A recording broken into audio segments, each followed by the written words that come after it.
Are you afraid?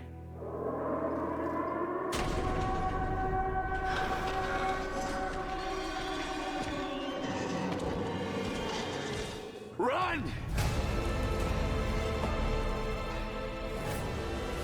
I just want to get my Mary back. You're Mary.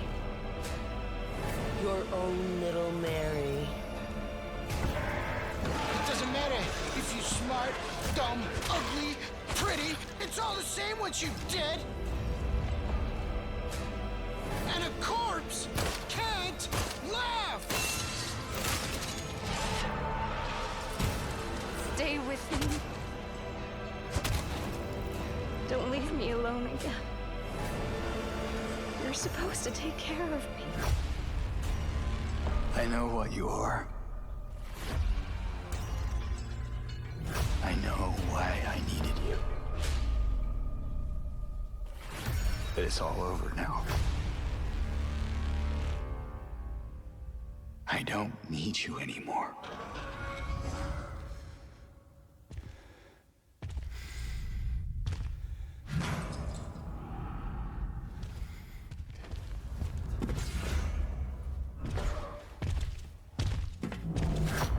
I'm ready.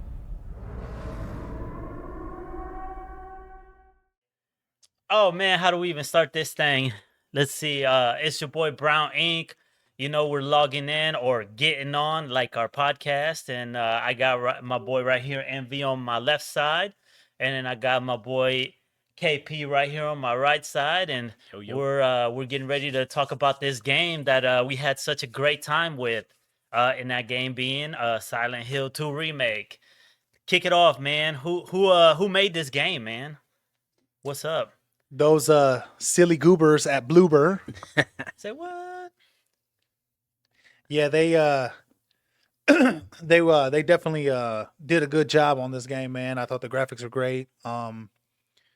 The music was great. I think it definitely fit the environment. The mechanics were good too. Although, you know, in my personal experience, they were a little bit kind of blocky. Yeah, If you yeah. guys get what Clunky. I'm saying, it was kind of, you know what I'm saying. But it did fit, you know what I'm saying, for a regular human being, you know what I mean, with like, you know, not like superhero powers or anything For a like dad, that. is what you're saying. Yeah, Yes, we yeah, for like a understand. regular civilian, bro. Like not, you know what I'm saying, not no athletic superhero. Damn, James is getting roasted. Yes, he is, bro, He because ain't he is a athletic. As beat right now. straight up Dang. civilian in this game, bro. Hey, he does have some strong ass knees. I ain't gonna lie. Yeah. He I has don't know a strong about, chest yeah, I don't because know. he fell on his on it a few times. I don't know about the strong knees, bro. My man couldn't even climb a, you know what I'm saying, a window. So I don't know. All right, he's the Bloover, man. What do we know about Bloover, man? Because I want to say that before I got into this game, I knew nothing about Bloover. No disrespect, because they definitely did their thing. Like when I played the game with you guys, it definitely let me know who they were. Like Well, they came in strong for me. well, I'll tell you what, man. I have never heard about Bloober until this game. And correct me if I'm wrong. I think this is one of their bigger title games. So I think this is like them introducing themselves into the gaming world. Yeah, what do you got, Mister KP? Believer, man, they did an awesome game. I'm pretty sure. Hadn't you mentioned that they had done something along the lines of like the Blair Witch Project or something? Like they were kind of in their wheelhouse with the scary stuff, but it just happened to be probably like like a bigger producer or something that or a bigger game this time around than what they're normally working on. Yeah, it definitely was. They did a bunch of games. They did games for like the Nintendo DS. I think they also did a game for the PSP at some point. One of their titles that was, I guess, one of the biggest. I've never played it. I think it was called Layers of Fear or Layers of Fear Ooh, 2. that's actually one that I got on my game catalog. Oh, is it? Yeah. Well, I don't know if it's good or not because I haven't played it. I didn't even know like it was a game. But Blair Witch Project was another one. But Silent Hill 2, the remake, I think is like their biggest. What would it be? A AAA game IP? Yeah, I mean Konami, I think they made a good choice here because from my understanding, Konami actually had uh they had other people that were interested in making a like a remaster or a remake for a long time. Yeah, they brought So in a bunch of teams, studios, and they brought them in to see which one or who would take the remake of Silent Hill 2, and Bluebear ended up being the one. yeah, hey, shout out to whoever made that choice because I think they did a great. Hey, y'all Awesome. chose the right person to make this game. Speaking of which, man, Silent Hill 2, for me, Uh, this remake is got to be like the first Silent Hill game that I've actually played from start to finish. I know that the actual game itself, the franchise has been around for a really long time, but besides watching the movie way back when, like I don't really have anything like that would say, "Hey, I played this before," so I didn't know what I was getting into I near this also game. came in blind. I had no idea. I've heard of the game, and I've heard that it's a good what's it called, like collection, if you want to call it, from the PS1 to the PS2. There's a bunch of titles they did for the PS2, and they try to do more titles, but Konami was like, nah, we can't have those. Yeah. What was your experience, Mr. MV? I want to say that I did play both titles back on the PlayStation 1 and PlayStation 2. Um, but Silent Hill 2, this was a remake of Silent Hill 2, and the original Silent Hill came out in, I believe, year 2001. So it's been over 20 years since I played that game, guys. So basically, like, it's for me, it's like experiencing it for the first time again because I really don't remember my experience with the 2001 version. Yeah, I mean, I would give you hella props if you did, because Yeah. goddamn, that was a long ass time Yeah, ago. it's So been a while, but I am in tune with, like, the movies, and I did play the games, and you know for what it was back then, I mean, I like the collection of games they had too. But like I said, from 20 plus years ago, you know what I mean, everything's different now. So, but like you guys said, big ups to Bloober, man. You guys did a great job on this, and that being said, let's go ahead and jump into the game. well, Into the Fog, right? I mean, that's definitely what we're doing here. And it was funny because as we were starting out the game, that's like one of the first things you see. It slaps you right in Fog. the face. There's fog everywhere, and I think even if you watch our gameplay video, which I hope you do, and experience the game with us, uh, you'll notice that I made that comment like, "Hey, does anybody know what this fog is? What is it about?" And I think it wasn't until later on that we actually got to talking about, hey, this is what funny. I actually found it a little funny because I thought it was gonna be like, Some deep yeah, meaning or like some something. deep meaning behind the story or something. Like, I mean, Like, nah. yeah, and It's it's complete just opposite. because they didn't have the technological advances to be able to render it in the PS2 era, right, or PS1. PS1, Yeah, yeah. they just didn't have that, and that was pretty cool. And It's a nice it was touch cool though. to know the information, but it was funny because I was like, ah, man, it's just Well, something to do. so what you're telling me is that the fog actually served no purposes in the game? In the game itself, it didn't. I think they just kind of added to the fact that it's creepy. It Hmm. adds a layer of fear. Oh, but but besides that, it was just because it couldn't render it couldn't render everything that was going on all at once. So they just used it as a kind of loading screen. It's Yeah, right? basically what it is. Yeah. Yeah, it's like a loading screen. Kind of like, I Gotcha. don't know if you guys know this, but like in those older games, when that happened, like if you ever got into an elevator and you were going to another floor, that scene itself is used as a loading screen. Gotcha. So that, hey, I mean, props to them back in the day, right? Because that was actually pretty creative that they came up with that. It worked well with the game. I'm glad they, Yeah. they stuck with it for this one. For the franchise pretty much. It's Yeah. actually pretty nice touch. Oh yeah. So we come into fog, right? And then first character we meet is obviously James. Hmm. Is it Sunderland? Yeah, Yes, James Sunderland. James Yep. Sunderland, and we go in there, and because we don't know nothing, right? The only thing we know is from either the trailer or as we get started the game. But apparently, he received a letter from his dead wife. Was it 3 years? Yeah. Yep, 3 She years. when he got the letter, she had already been dead for 3 years. Wow, that's crazy. Like, could you imagine receiving a letter from your dead wife 3 years later? Well, if it was a letter of, concerning some type of closure, that'd have been okay. But on this letter, it told James here to come find her in Silent Hill. You know what I mean? So that was a big red flag because first and foremost, if you known your wife was dead for 3 years, then that letter you would assume it's like a prank or something like that because there's no way that you know what I mean that She's still around. that she's still Yeah. around. Yeah, so you had to have looked at that and be like, oh, this is somebody playing a joke on me. But Right. nonetheless, But who would know, right? yeah, nonetheless, we follow the story of James Sunderland getting that letter, and I guess he buys it, and now we're at Silent Hill. Yeah, man. I mean, like I said, that was that it has a very interesting beginning. Hmm. I mean, I want to know. You know what I'm saying? I want to go in there and find out. I mean, maybe I wouldn't have gone as deep as James did, but I definitely want to know. And obviously, we can't talk about James without Mary. And like, what do we know about Mary at this point? Not much. Cause she's dead. She's Yeah, dead as for hell. 3 years. Yeah. Apparently, and she Yep. she writes letters. Yep. We know nothing about Mary, man. She's just a fog of mystery. Oh, Yeah, I like that. I like that. yeah. And We don't really know much about her at all. Even when we finish the game, man, we really don't know.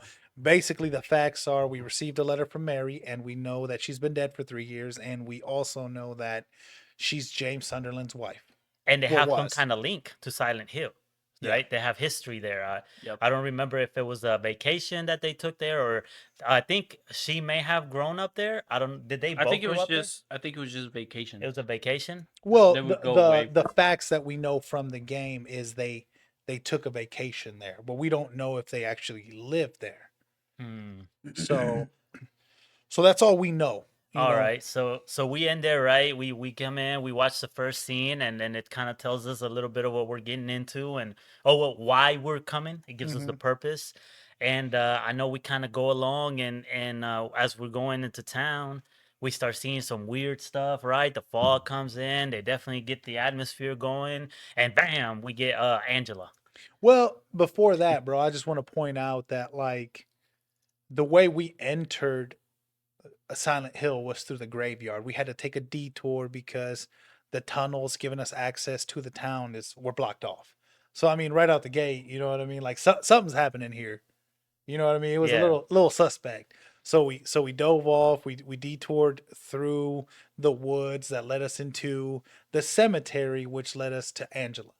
Yeah, which was she was there looking at the tombstones, and we just decide to go there and have a little chat with her. And we find out that she's looking for her mother at that point. Definitely a character, man. I don't know at first what to make of her. I mean, we just see she's kind of there looking through the graveyards, looking for her mom, and she's even telling James, "Hey, it might be dangerous in there," right? But she's like Well, perfectly cool, right? Well, right. It was very weird, man, because like for one, yeah, she was looking for her mom in a cemetery, so the question rises like, did you not know where your mom was buried, or like, is she dead? You get a little bit of that case of Yeah, amnesia. like you know what I'm saying? Like so, like did she visit somebody that was dead, or is she dead? But then, like I said, when the conversation kind of progresses there, she warns you not to go into Silent Hill. So, I mean, right out the gate, like I said, you get a lot of red flags, man. But we all know what happened to the cat and the curiosity, man. So we did not turn around. We decided to go into Silent Hill. Yeah, we definitely did not take that warning and decided to go right on in there and go look for this dead wife. Yep. Now, along the path as we're going in, one of the things that I really liked and I noticed is that they kind of I really like how they kind of threw in there a little bit of what you're getting into, right? Like we had to kind of get into this building and get the key and then come out and then unlock something, right? And it's kind of giving you a little tutorial. Like this is kind of how the game's gonna go, right? You're gonna have to unlock this, jump through that, and do these little things. And as we get into the game a little further, you start finding out that the puzzles are very interactive, and in order to unlock doors and all that stuff, you have to do a lot of this stuff. You might have to go all the way across, just to right? get a piece and then come Yeah, back. right. Did we have So a puzzle off the gate or no? yeah, well, it wasn't necessarily a puzzle. It was like a junkyard kind of Hmm. farm. Remember? Like It a was like a garage, It was like an like an auto auto shop. garage. Yeah, yeah, Yeah. it was like yeah, and but we I don't had to go in remember there. if we had to like find the key in like in a funny way, like a puzzle way. It wasn't a puzzle. It was more like just the fact that they made us kind of do a go around. Right, instead of Yeah, just like Okay, going okay, okay. straight, they like made us we do these little things to get the key and then yeah, go like we out. had to jump over a fence to get Yeah, in, and we had to go to the back door because the front door wasn't It open, or was we had to locked. go in Yeah, I through a remember that. window, and then we had to search the garage for the key. So it was kind of a little bit of, an intro. Of what's yeah, coming. It was of a what's nice coming. intro. Yeah, Yeah. I liked Speaking of it. intros, I think after we leave with Angela, and you guys can correct me if I'm wrong, was it the what was the first location that we hit? It was an apartment building, right? Do you guys remember at all what Wasn't that? it the cafe?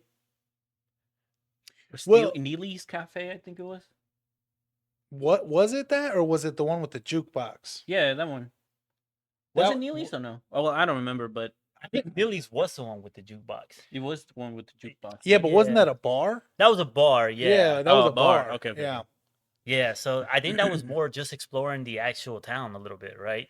It wasn't yeah. like a big location. It was just kind of we went into there and kind of got our thing going on. But I think even before that, we actually didn't we actually end up going into this apartment where we got our first weapon. We were exploring that little I think it was an apartment. I can't remember the name to save my life. But it was we did our first exploration and we got our first weapon, The right? Which stick with ended up nails. being yeah, a good old stick of nails. Yeah. All due to the fact that we had already spotted our first enemy, which was those guys that look like they have hoodies on with in their code. The So Yeah. zipper heads. fucking yeah, slithers, I believe they call them.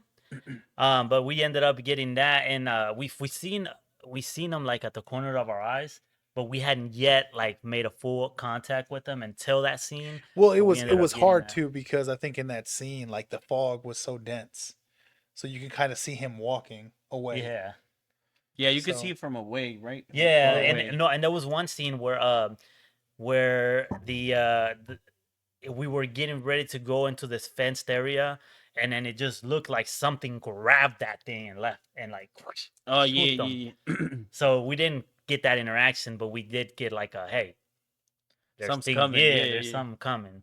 But yeah, speaking of which, we got our first weapon. I really liked how we got it. Right, it was very interactive with the story. The guys, the first enemies popping up, and then and James kind of looks around and he sees that window in the back, and he's like, "Oh, I'm gonna take this stick real quick," and yeah. So Whoop some ass. yeah, so we get Plank from from Ed, Ed, Ed, and and Eddie. Eddie, and he helps us out for quite a bit of the game. Um, but I liked it. How you guys feel about the interaction or the first weapon and stuff? I think it was a nice touch because it kind of set the pace after that. Once you got that first stick with nails, you kind of see what the mechanics are. How you're gonna be battling enemies. Like, cause at that moment you didn't know if you were gonna get weapons or not, so you just had that stick, and it's a survival game. Right, right. It was a nice touch. I liked it. Yeah, what were your well, thoughts? I mean, I got a question for KP over there. Like, what do you mean by nice touch? Because I have a different opinion on that. I think he's talking about the The scene, way they introduced that first weapon, the weapon. Yes. it was just I thought it was, for me, it was a nice touch of how they did it. Because you have an enemy coming at you, and it's like you're kind of like, oh, what am I gonna do? And then he sees Yeah. that stick and picks it up and Okay, then whoops okay. his So ass. so basically, yeah, The way you acquire it is what I mean. yeah, like you grab the first thing you see. Yeah, yeah, yeah. Yeah. Yeah. Well, I mean, I did like that, but in my opinion, they kind of ruined it afterwards. You know what I'm saying? Because to that, like, hey, just pick up a random weapon, off the ground, and it's a stick with nails, so it's like I know during our gameplay, and this is speaking in, ahead of the game, but we did encounter other potential weapons lying around. A hammer. We Yeah, said A at some hammer, a point. yeah. hammer, I believe a knife, I think a wrench at some a point. Too. wrench, yeah, something a little bit more solid than A stick. a stick with nails. It's something a little bit more damaging. Um, but we were limited to the stick. You know what I mean? And the way, like you guys say, the way it was introduced, like you would think it'd be a little bit more free of collecting weapons. But it wasn't. It was very linear, and there was, to me, in my opinion, when you're roaming the game, there was a lot of potential for a variety of different weapons. An But axe. yeah, At an some point, we axe, or could've gotten an axe or something like that. a more pipes or whatever, because it was a massive environment with a lot, like I said, a lot of potential for picking up many weapons. But Yeah. it was, like I said, it was very linear. So yes, it was a nice touch, but it kind of lost it progressing into the game. I get you. I like the guided experience personally. I definitely thought because I'm not too fond of the looter type. Like you just pick up, and I really personally don't really like the when the weapons break. Breakable That's items. yeah, Yeah. it's just not my thing. You gotta I, rebuild I them. do believe that it adds a level of survival, because they break and they got wearability. But I don't know. I just kind of like the guided. Hey, these are the weapons that we have, and this is what we're gonna get. The narrative experience for me really did it for me. So I can definitely see where you're coming from, and um, there was definitely opportunity, for being able to pick up other weapons and whatnot. But I gotta say, I liked it. I Mhm. liked the route they chose to go. Yeah, well, Um, I mean, look, so the way I look at it too is, like we picked up other weapons, right? And I want to point out that, like, during our gameplay experience, um we were actually, we picked up various weapons, and one of them was the handgun, right? You guys remember that? yeah, yeah. We acquired the handgun, and we were reluctant in our gameplay walkthrough. We were reluctant to use the handgun because we were going to save the ammo, right? Mm-hmm. For the So big bosses. Yeah, for the right, bosses. exactly. So in that, let me just point that out. You know what I'm saying? Like, we were playing it like a survival horror game. Yeah, yeah, Yeah, yeah, You see what yeah. I'm saying? We were yeah. acquiring ammo, and we were Saving choosing. it. Yeah, we were choosing to save it because it is that. It is a survival horror game, and when you lose the breakability of weapons, then you take that aspect of survival away from the game. That aspect of it, yes. Yeah, Yeah, and I would and, have and to to agree with it. me, Yes. that is important when you're playing a game like that. The survival portion is gone, because to me it's like, if I never run out, if this weapon never breaks, then there's no point in grinding. I can just use this weapon the whole time.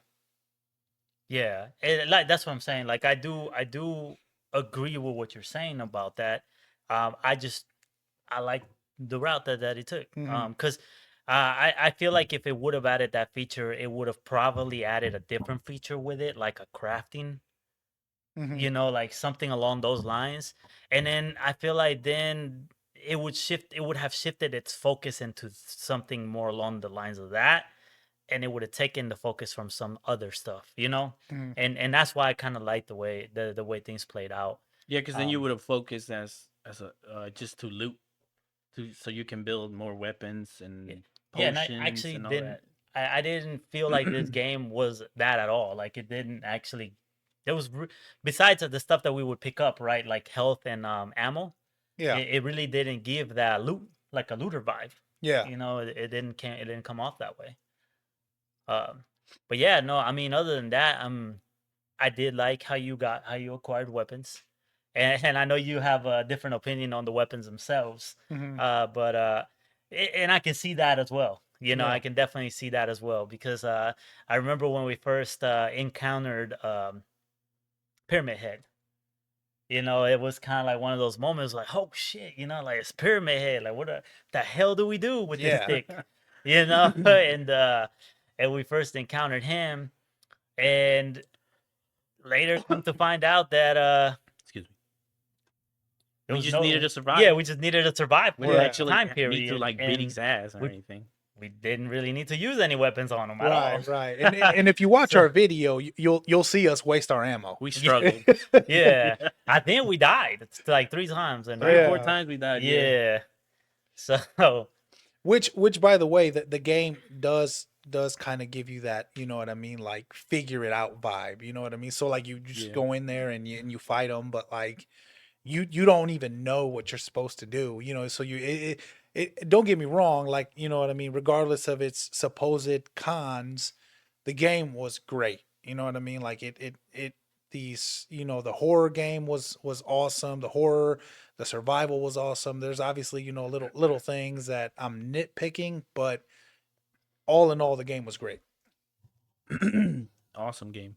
The music, that's I was actually impressed and amazed at how good it was. Oh my Just the vibes it gave you, you know, like when you were getting chased, you could feel it that you were getting chased. oh you know? yeah, and it threw you off too. They played with you. They played with your emotions. You Oh, know, yeah. because like usually when the music starts to get to a certain level, it's like rising. Oh or just- shit, there's a yeah, big dude coming. there's Yeah. something coming, and then it never came. Yeah. Yeah, or vice versa, right? When we got that radio, when Yeah. we got the radio finally, and we had, I guess, created a link to Mary, where she was starting to finally talk to us and tell us, "Hey, come here, come get me."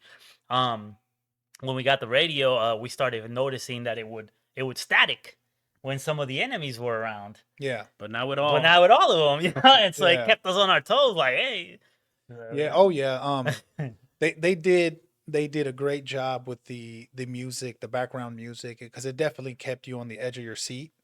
And I know you guys heard like when they threw in the random like whispers. the whispers, the talking. breathing. oh You yeah. know, The you know what I mean? screams. Yeah, the screams, like Later to find out that was just actors practicing lines and shit. yeah, It just yeah, made it creepy. yeah, and it Awesome. was Yeah, creepy. in my like, head, it was awesome. Yeah, it was yeah, awesome. it definitely was a edge of your seat game. Like the whole time it was edge of your seat because you didn't even know. You know what I mean? And like they said, you know, they definitely played that music to kind of like confuse you, be like, oh my god, something's coming, and then never did, but it kept you on the like edge. on the edge of your seat. So they seriously did a good job on that. Oh yeah, that music was amazing. Yeah, they brought the horror. Yeah. And yeah, I mean, what else we do? I mean, right after that, I think when we got our weapon, we were exploring. We got our introductions to our first puzzles. I believe what I was trying to say was Blue Creek Apartments. I think that was like the first building that we got into, and we got the hour, minute, second Was that the puzzle. one? Was that the doors? Yeah, that was the doors, and then Mhm. and then we actually got that little clock. Yeah, the clock the hands. hands, Oh, and we yeah. had to do different things. That was a good puzzle. I like that one. Yeah, my yeah, favorites. no, it definitely was pretty cool the way they did everything. Mhm. You were all over the place, and you were exploring, and there was a lot of stuff. And like there was even moments where we, I think there was like something in the bathroom.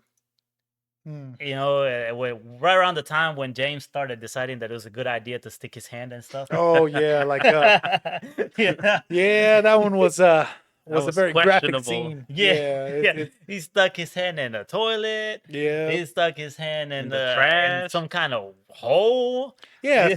some hole in the wall that was oozing like green pus or something like that. In a trash bin. God Yeah. damn, that man was sticking his hands in everything. Didn't wash them once Nope. Yep, no, he did not wash them. or have hand sanitizer. What the Yes, hell? I don't know if you guys remember, but there was that one that it looked like there was something in the bathroom. We were about to face something, Mhm. and nope, never even found out what was in there. We did. Nope, we didn't find out. We completely left the building. I think we Damn. actually ended up leaving through the roof into Huh. a different room. I don't remember I that. think that's when we ended up going through our first red door, and then Mm. we ended up at the nightmare world, Yeah. for the first time. And Is that what it's called? Like actually the nightmare, yeah, the nightmare. I don't remember if nightmare world. I don't remember what it comes after it, but it's nightmare or something. Nightmare or Mhm. something. I don't know. But yes, the nightmare version of everything is definitely dirtier, and he did not stop sticking his hand and stuff. He Yeah. was still doing that. That man was fearless. Yes. Yes, he did not care. No fear. Yeah, he said, "Where are you at, COVID?" Oh no. I don't know, man. That man brought COVID. Yeah. Yeah. But yeah, so that was pretty cool. Well, I think our next character that we ended up meeting shortly after was Laura, and plays a pretty big part in the rest of the game, because I think besides Mary, Laura is the only other character that we actually meet That's that has linked. an actual link Yeah. to James' the story. The rest of them kind of seem like they're just kind of in the world, like Well- in the town. Laura has a link to Mary. Mary, Mary, yes, which in terms ends up being a link to James. James. Yeah. right, But right. but yeah, her big link is with the dead wife. So here's something interesting. Well, our first scene with Laura is he's a brat, right? Yeah. I think the very first time we ever meet her, she kicked keys out of our hands or something that we were. She stepped on her hand and then kicked Oh the key. yeah. Well, was it that, or did we meet her like in the park? Because I remember No, she was like we on met Maria at Maria, we met at the, Because what scene was Laura sitting like on on the ledge. on a ledge? Yeah, wasn't that was more towards I the think that middle. was though. yeah. I think that was further down. Was it? Oh, And I I think that was pretty after sure- the hospital and the Yeah. movie theater. Pretty sure that the first time we see her was when she stepped on our hand and kicked the key. Hmm. Yes. But yes, Laura. Here's something interesting that I found out is Laura. I don't know if you guys remember, but Laura claimed that she had a letter Yes. written from Mary, and it was for James. Yeah, right. yeah, I do remember that. Well, and anybody down at the comment section or anybody can correct me on this, but from my understanding, that letter actually proved that Mary had only been dead for a week and not 3 years. Huh? How does that happen? Yes. How? Well, I don't know if you guys remember, but so it wouldn't have made sense because Laura is actually she's an orphan, Mm-hmm. and her in the Silent Hill world, she doesn't see what the other people see. So So she's like pure. Silent Hill is safe to her. That's Yeah. why she's able to traverse it so easily. And so she was a real person that was visiting the town. Apparently, she went to go meet with Mary because Mary had left her a letter that said that she was going to a better place. And because of how well she talked about Silent Hill, in her kid brain, it linked them. And so she went and searched for Mary to Silent Hill. And that's why she was there. Along the way, she actually ended up meeting with Eddie Dombrowski, which we meet later on in the game. Mhm. And he actually gave her a ride the rest of the way to Silent Hill. And then confirming that that van that we see in the very beginning of the game is indeed Eddie's. And And they rode Laura's. together into Silent Hill. Well, was that information in the game, or was this just? This is information that I found out through some people that have gone deeper into the story. So I don't know, and that's why I said, correct me if I'm wrong.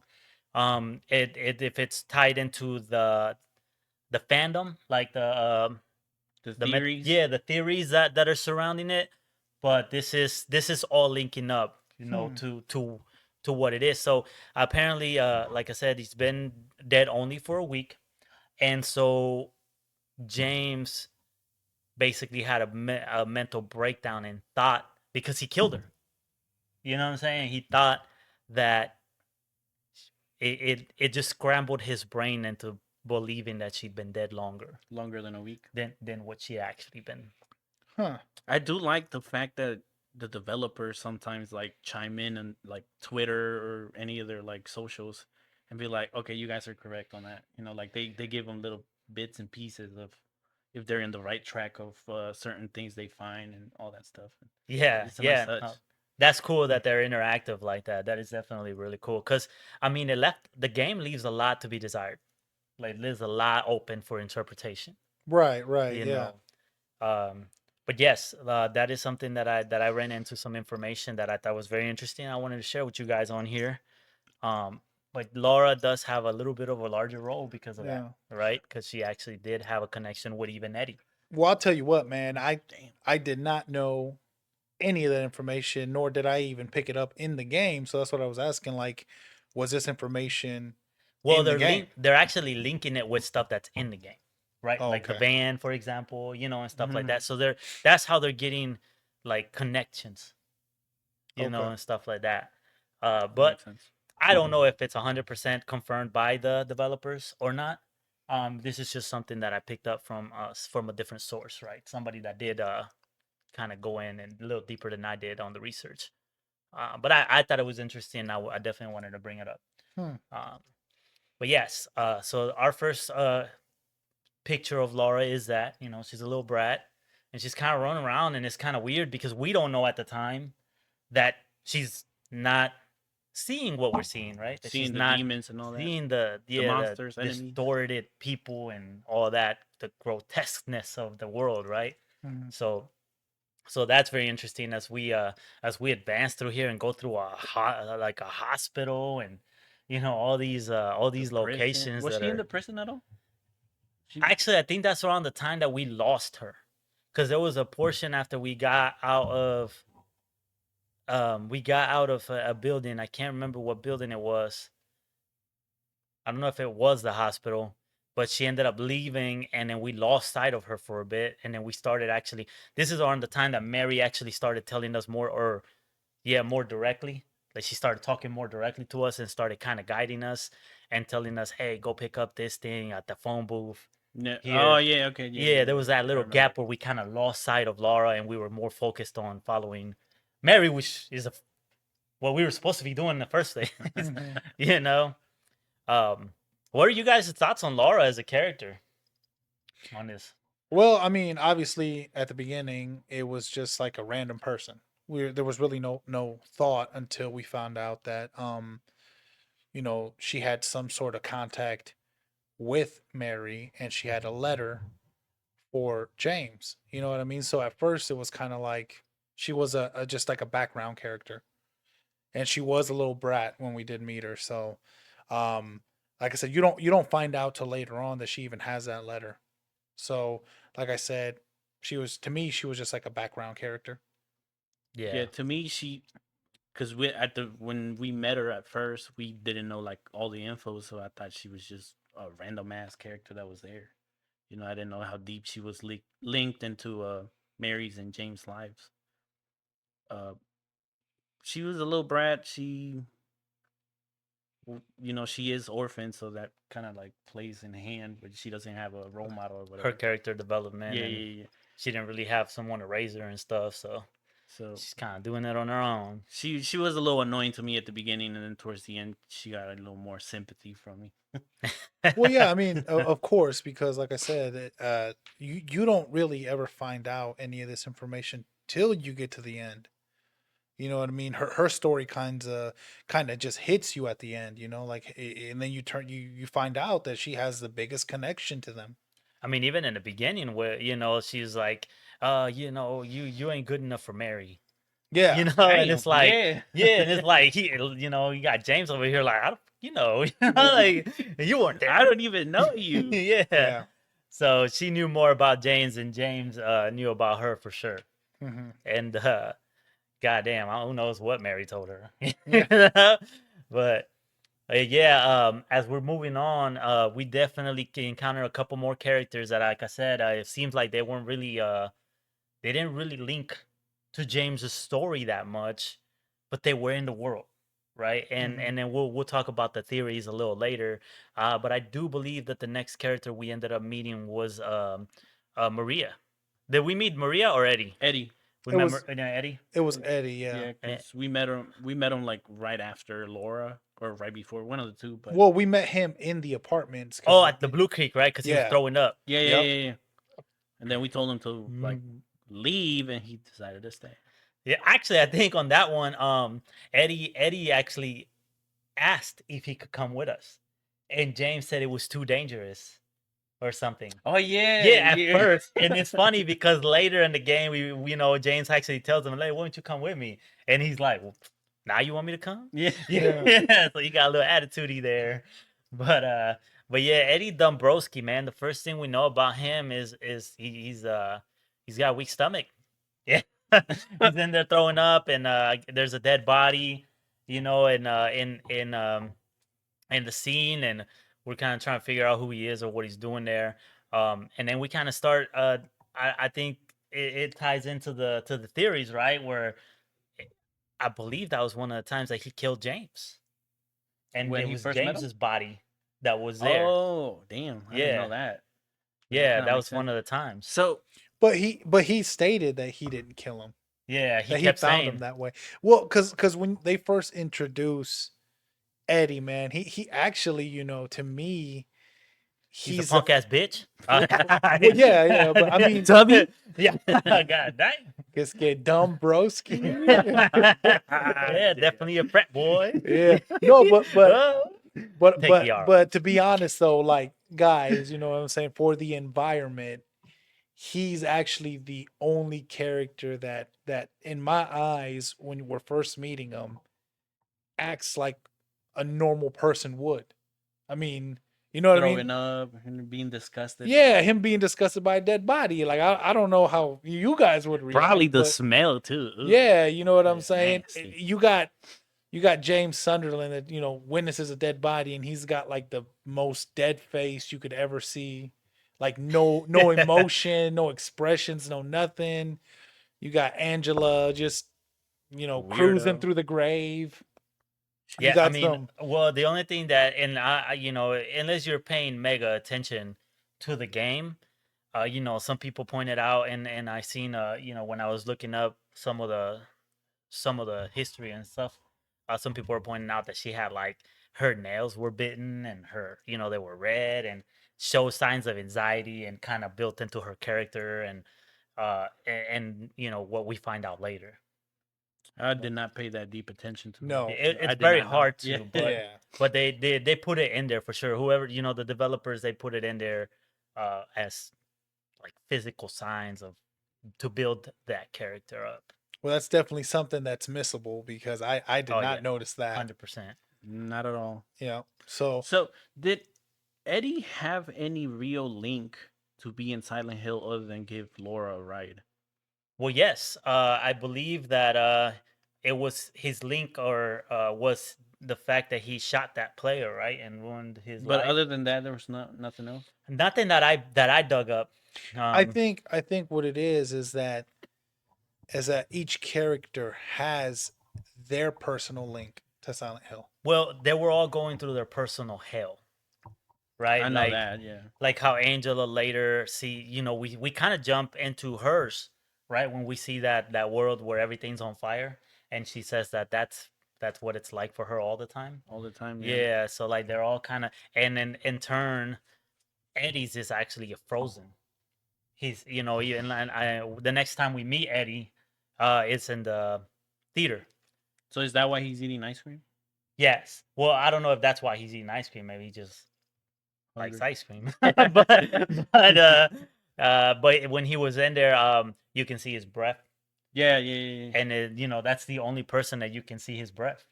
So he's kind of in his hell. It's cold all the time. Oh, okay, that makes sense. Yeah. Because the ice cream was melted. It was just like a slop. I didn't It's even like, know it was ugh. ice cream. That shit looked green. Like it was nasty. My boy KP paying attention to those useless details. Some, not all. Yeah, but yeah, no, and it builds on the fan theory, right? Or one of the things that says that we've been in this loop, right? And basically Eddie's been killing us the whole time, and we find all the bodies That hoe. laying around, and he's in the freezer. So yeah, it kind of plays into that. Um, but no, it was kind of crazy to find out that his story, right, about how he ruined that player's life because they kept bullying him, and Killed his um, dog. the actual, I think the developer actually did confirm that the only one he's killed is the dog. He didn't actually kill a human being. And funny enough, when we do finally get to that point, and we get to that boss fight with Eddie, um, he makes it, after we defeat him, James actually makes a comment, and it's a big thing in the original version of the Silent Hill 2 game. It's a big thing because it was more vocal back then, but he actually made it like, oh, I killed the human being, because this whole time he's been battling these grotesque monsters, right? But he hadn't actually, right, besides Mary. Oh, when James killed Eddie, you Yeah, mean? when he Okay, killed okay, okay, Eddie. okay, okay. Okay, that makes sense. Yes, and he made it a big deal. And over here, um, they, instead of doing it so on the nose, they kind of just they just showed it by his body language, like Okay. how he was hesitating when he actually shot Eddie. Hmm. Damn. So that's actually another shout out for the development team, because they took what was originally there in the first game, and then they were able to work with the new power that the PS5 has, and kind of be able to continue to tell the story, but in different ways, right? Because now they're using body language and facial expressions, and They use their being own able to touch breath. of that. Yeah, so shout out to them for being able to do that for us. We definitely appreciate that, even though it's hard. It's easy to miss stuff if you're not paying hell of attention. Excuse But me. yeah, I mean, what else did you guys get from Eddie? For Eddie, I don't know. I just think he was weird. Like, just straight up weird. Damn. I mean, what I got from Eddie, man, was like, I don't know. I felt like he was lost, like out of place in that whole game. And I don't even know, like, everything you said about him just now. I don't even know if that was like talked about within the game. You know what I mean? So I feel like he was just like, He you was just know, too So random. yeah, so he was just too a random of a character. Like That's why I was asking. Like, did he actually have a link? Because like he was just like a random. so I don't think, like I said, it wasn't on the nose.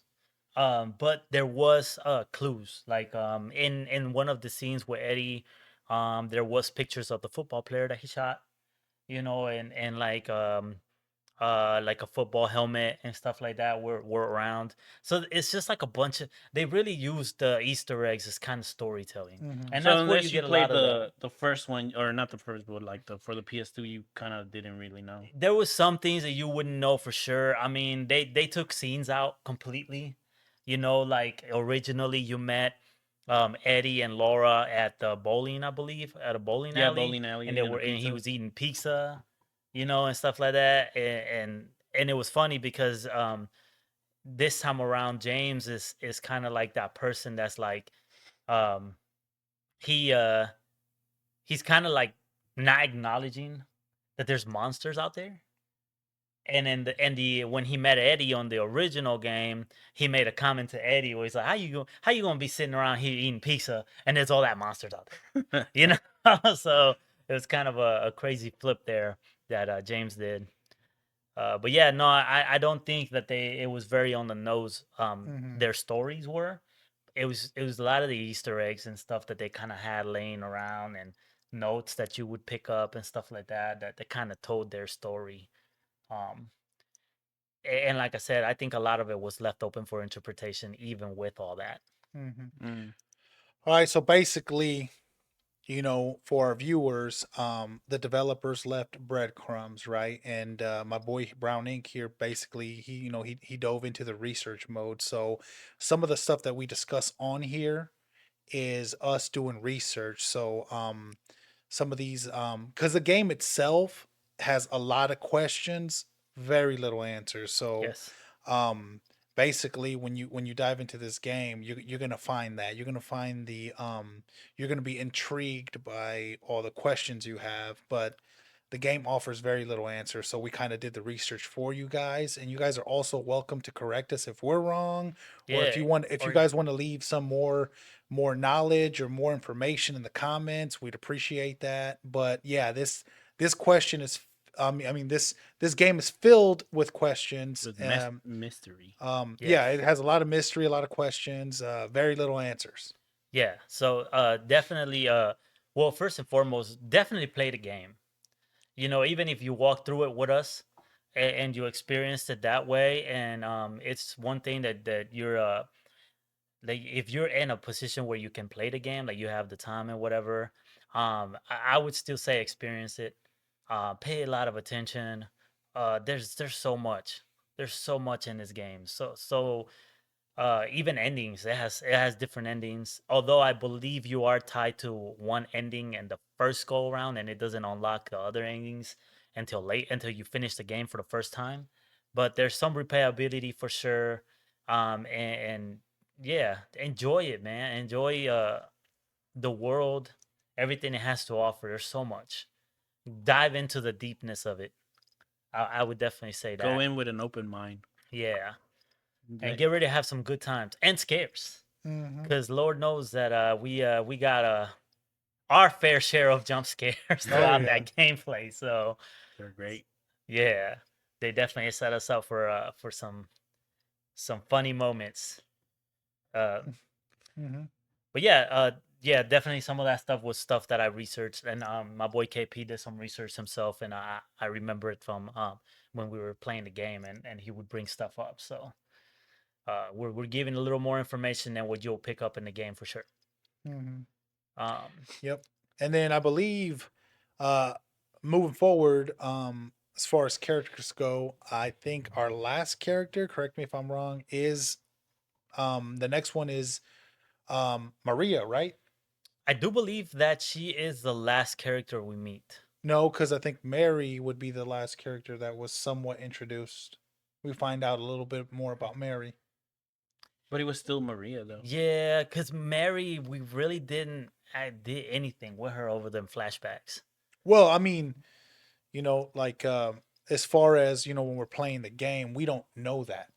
You know what I mean? We just know that, like she looks like Mary. From the back. Yeah.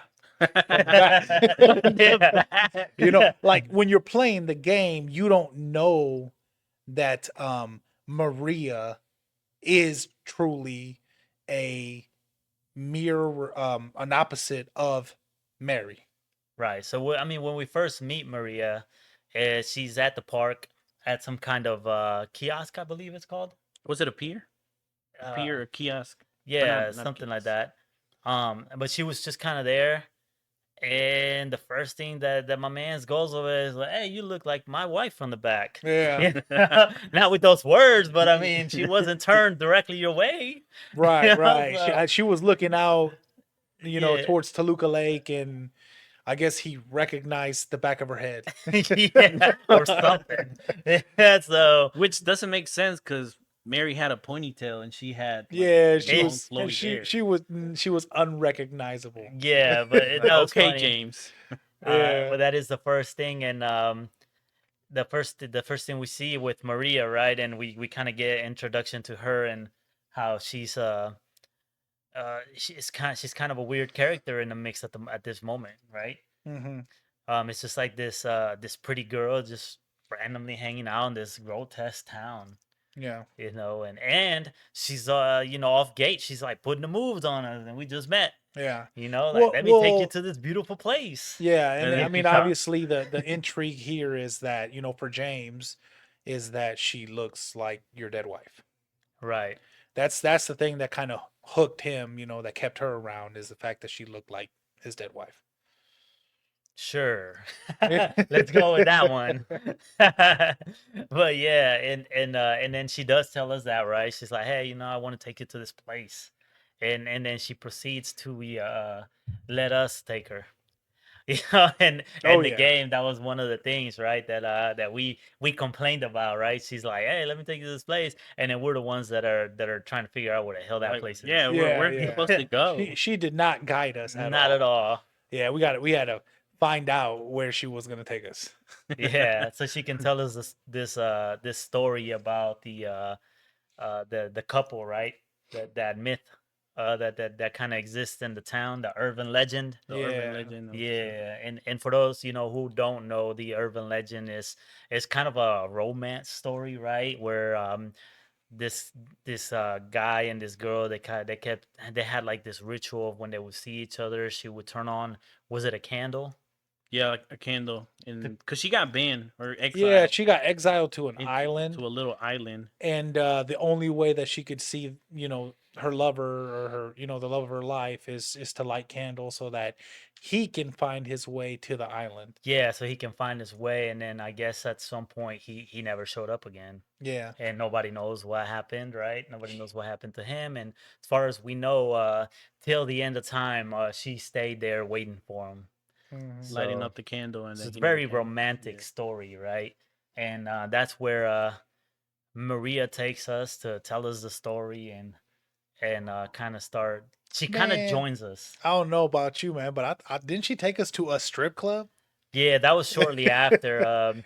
After we ended up taking her to get her ass beat at uh at that motel place. Yeah, she Oh took us to yeah, a yeah. motel first. Yeah, she took us to a motel first, bro. Yeah, God It's damn. supposed to be the other way around. yeah, Strip club first, and then the motel. yeah, right. Okay. She's tripping. Yeah, we ended up going in there, and yeah, she took some knees to the face. Yeah, she definitely took hits. Yeah, Oh, yeah. Um, but later on, we come to find out that Maria is actually an over sexualized version of his wife, right? And it's basically what James desired her to kind of be, and not even just over sexualized, because Mary did come off more like a conservative, right?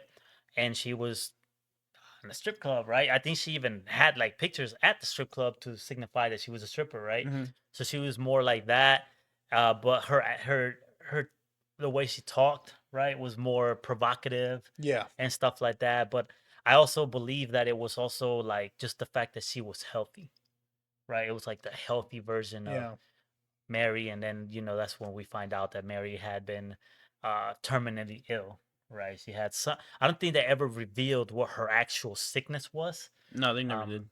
She yeah, was just but sick. she had some kind of terminal illness and ended up. Well, I can't even say she ended up She dying got from it. killed. Yeah, because my man's over there couldn't wait. Talk Yeah. about a spoiler alert. Yeah. Yeah, we Said, find we later let me on in the hold that little game. neck for you.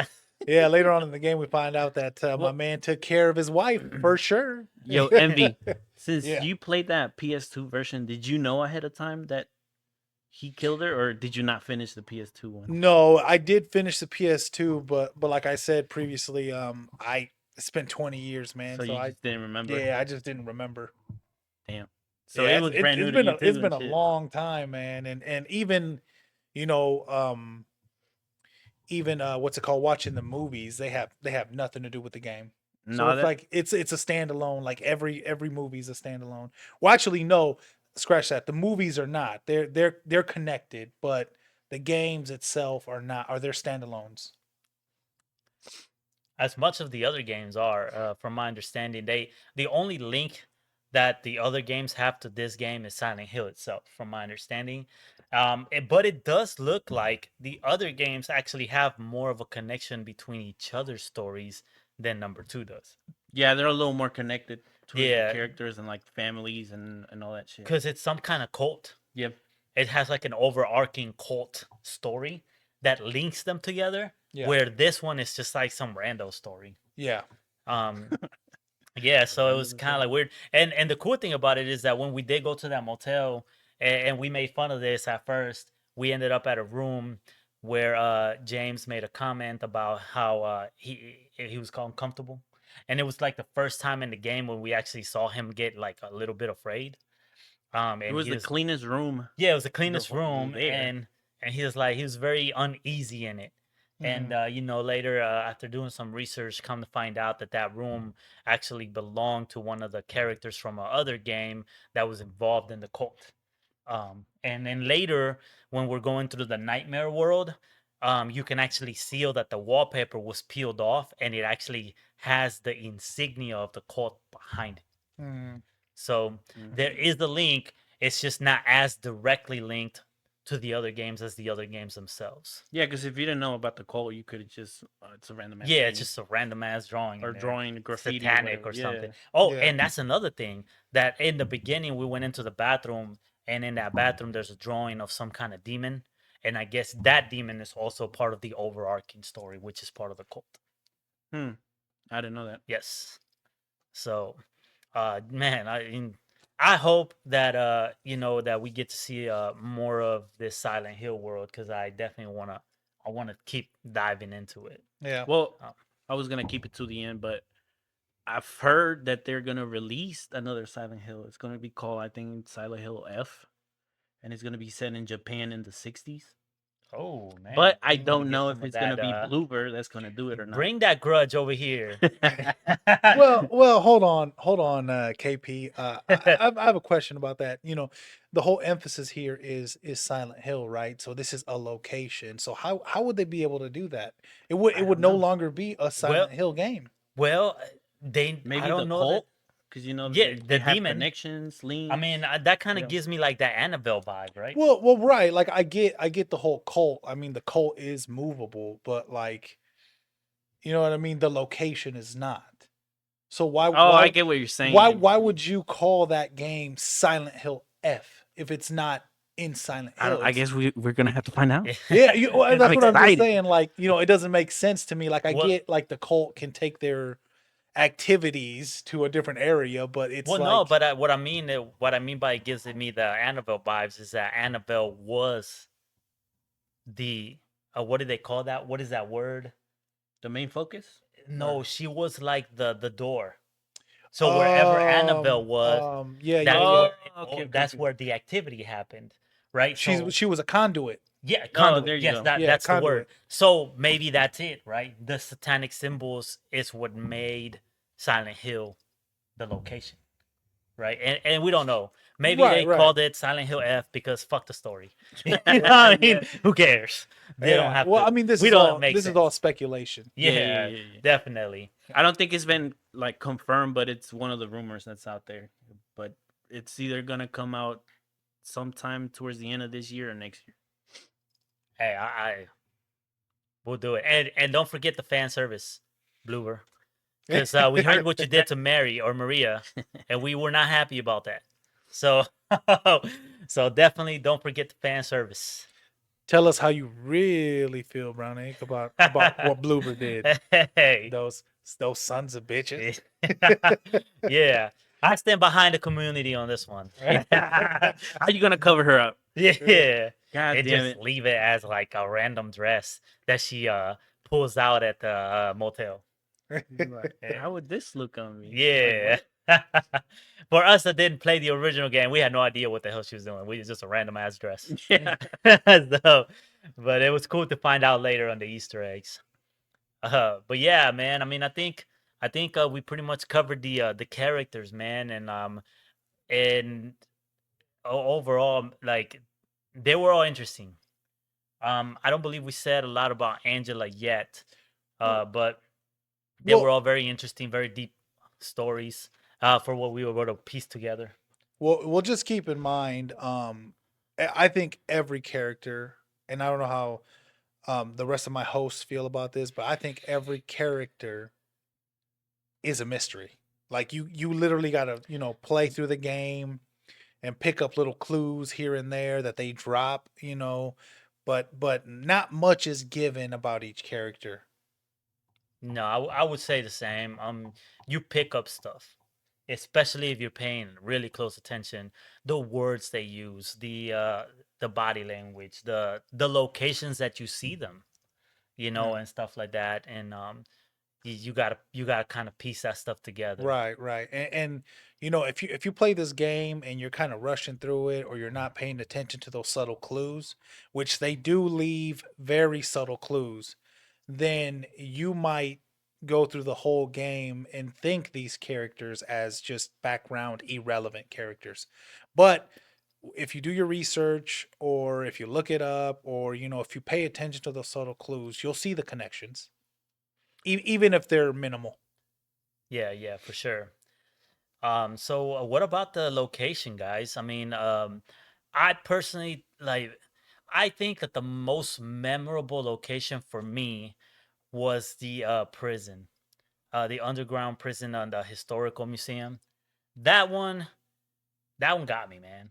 Like the yard was probably the scariest place in that entire game for me. Yes, it was, man. It was pitch black. It was. Yeah. Then when you stop and you read the little thing that you made you kind of read and play around with the weights and stuff, Yeah. like man, you hear them in the background and like I felt them on my like the back of my neck, bro. Like that shit yeah, fucking tripped me out. man. Yeah, I mean, you carry a flashlight with you, man, but that flashlight was useless in the yard. Like you could just hear things moving, but you couldn't see anything. You know what I mean? Nothing. Aside from what, like maybe what, 2 feet in front of you. Yeah, man. I mean, it's you could see nothing. Yeah. And as the game progressed, we noticed that it got darker. Yeah. It kept consistently getting darker Yes, and yes. darker and darker, and it's Mhm. like, goddamn, it might have just been that our batteries were going out on that little lamp. Yeah, they're like, we're here sitting here You thinking can that it's only getting recharge darker her for so many times. Yeah. yeah, but in reality, he was just running out of battery. We were there for a long time. Yeah. We were there for a long, long time. What was it, like 28 hours? Yeah. Yeah. I mean, even with the flashlight, man, it was like the whole walkthrough. You know, it was a very dark environment, which was good, you know, because it definitely, like I said, it kept you on edge. I mean, for me, the best location was also the yard, and I think it was like the first main puzzle that we did, which was the hours, minutes, seconds. Yeah, Um, actually, I now that I'm thinking, it's I believe that one was at the Woodside Apartments. That was the first location we got into. That was the The first hours. location. Yeah, I thought it was Blue Creek. Oh no, no, no, no. Yeah, but I believe it was in Woodside Apartments because we ended up. Yeah, we went afterwards to Blue Creek Apartments. The hours, second minutes was actually at Woodside, and So was the that first like the major. first main puzzle Yes, that we did? Okay, I believe so. Yes, that was the that first. one. That one was a great like location for me, and the yard, and a little bit past the yard when we went into. I think it was the warden's dens when we got that fucking scream in the bathroom. I don't know if you guys remember. Yeah, that was still in the prison. Yeah, That was it still was in the great, prison, man. but holy shit, that was scary as fuck. That Because woman, it was it random. was in the woman's bathroom, and then all of a sudden it just you heard this yell, and it's like, holy shit, man, this shit's Oh, scary shit. by second. Yeah, no, so yeah, no, most definitely. That. What about you? What were some of your favorite locations or that you Well, would I mean, mention? I had quite a few, man, but like for me, like the one that I felt, and I can't remember exactly if it was at Blue Creek Apartments or if it was at at the prison or but there was that one location where we encountered Angela's dad. The Abstract Daddy. Yeah, the abstract daddy. So where was that at? Do you guys remember? The labyrinth. Man, that It was yes, right it was after the historical, within the historical building. I think it was. But you know, because I feel like the environment even came alive.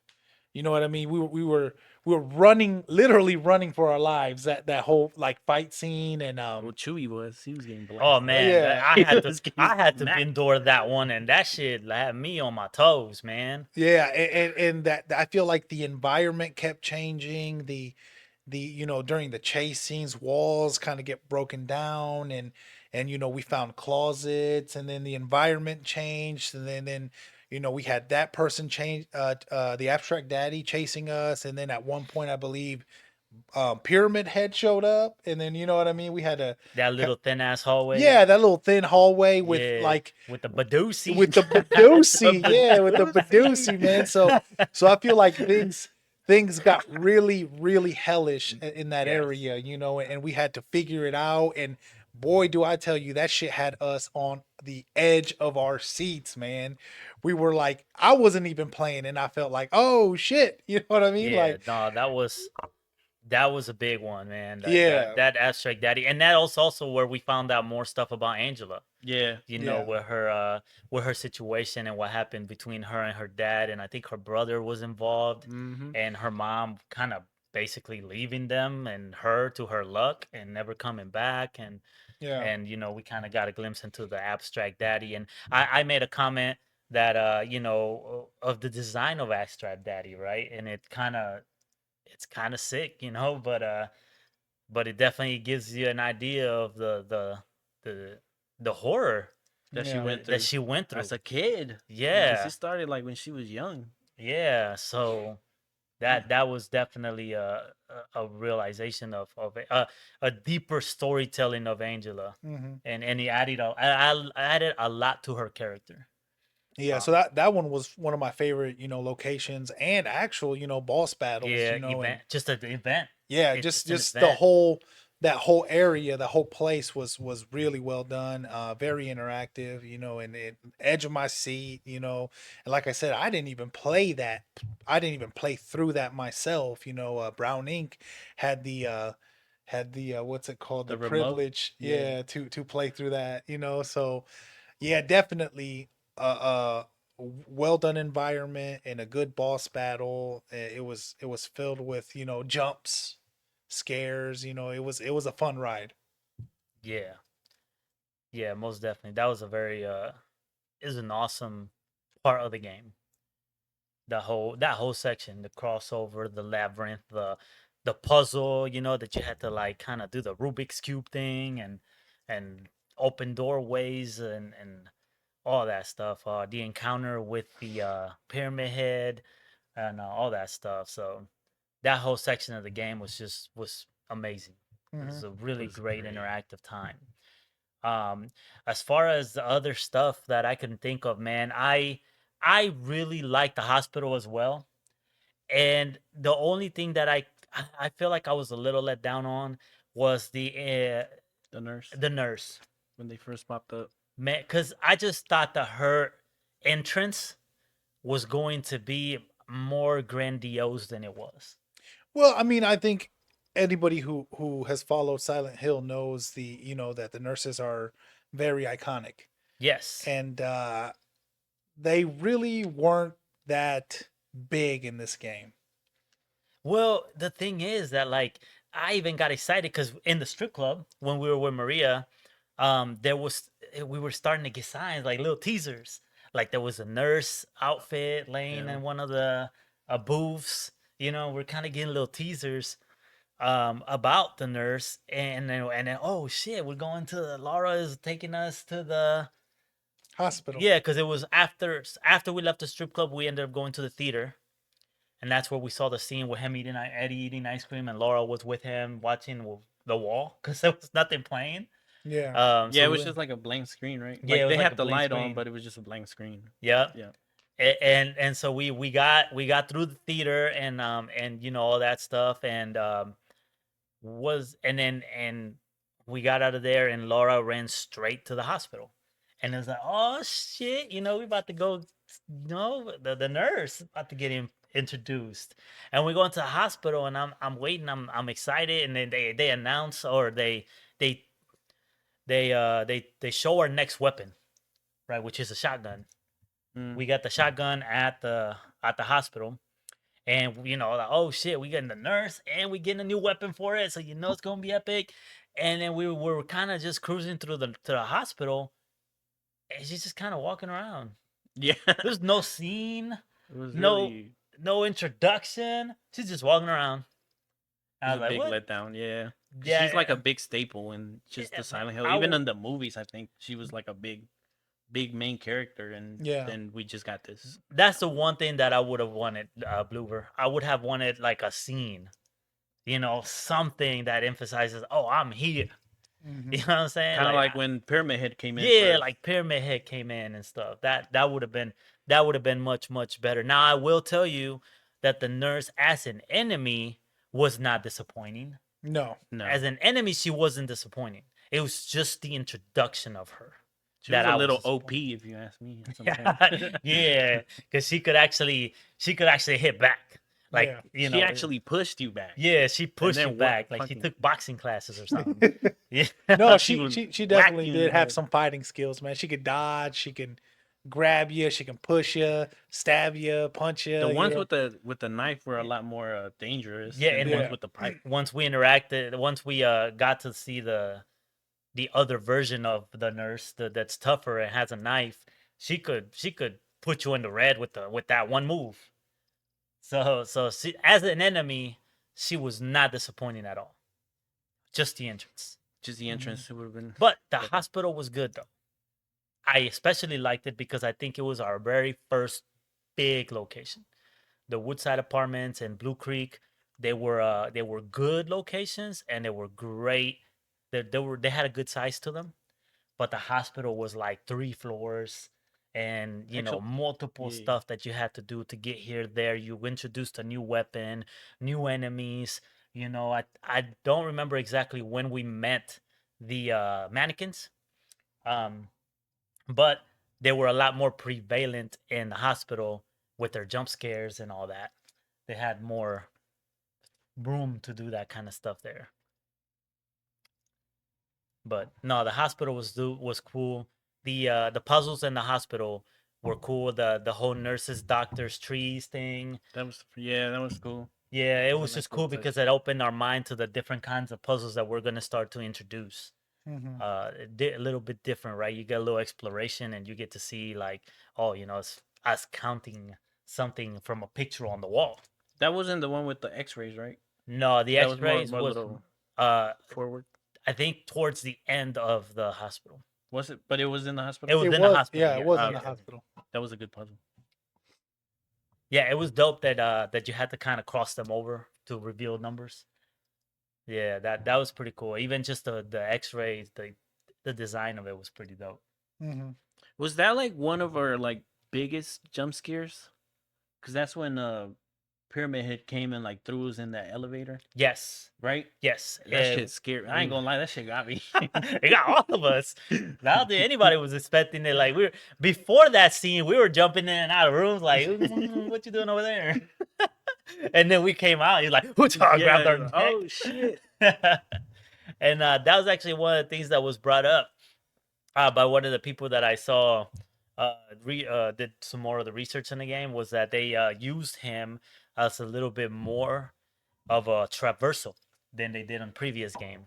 Like he actually kind of pushed you to the next part of the game. Like he was kind of guiding you. Oh, when he came out. Yeah. Oh, okay. Oh, that makes sense. Yeah, and if you think about it, like later on when we were at the Badusi, you know what I'm saying? Like he was also kind of pushing you towards the that. direction. So it's So kinda did they like, do that in the original game? Do you know? what that Using that's- Pyramid Head kind of to like push you into the next level type. I thing? actually don't know that. You don't know that? No, I don't know that for a fact. I do know that there was a scene where you actually fought 2 Pyramid Heads before we did it in this game. Oh yeah, And then- I do remember that scene because he was doing something to the nurse that was very very questionable. He's putting on her socks. I wouldn't call that putting socks on. Because I did see that scene from like the PS2 version. and I was Yeah. like, "Ooh, what the fuck's going on here? Yeah. Fucking So he sick actually fought bastard. 2 way before we did it on this part of the game. But I guess they compensated by having him be more interactive, like kind of a tougher battle Oh, that's rather cool. than have to. I appreciated it. I appreciate it because he was definitely a tough battle. Yeah, I mean, when we because, first met him, the fucking little wood blind was just in between us, and then he like disappeared.